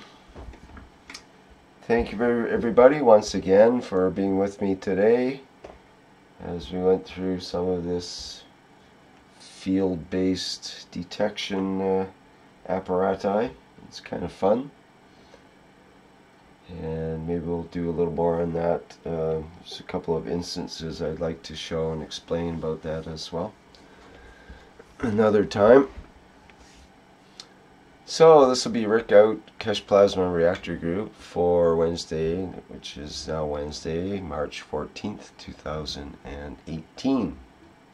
Thanks everyone for attending, and we'll see you again next week. And be sure to check out the Knowledge Seekers Workshop coming up on Thursday. We also have more of the Exploring Plasma Science coming up next Monday. And also the One Nation, One Planet, One Race for World Peace on Tuesdays. Those are the public teachings. And of course there's also private teachings for those that are students of the KFSSI, Keshe Foundation Spaceship Institute. I encourage people to sign up there. It's €100 a year for student, and you can have access to all the videos they have there, and the almost pretty much daily workshops that are going on, presented by various teachers, including Caroline, who has a weekly workshop that's usually 5 or 6 hours long, I understand. And that's always interesting. Okay, enough for now. Let's wrap it up. Thanks everyone. See you next time.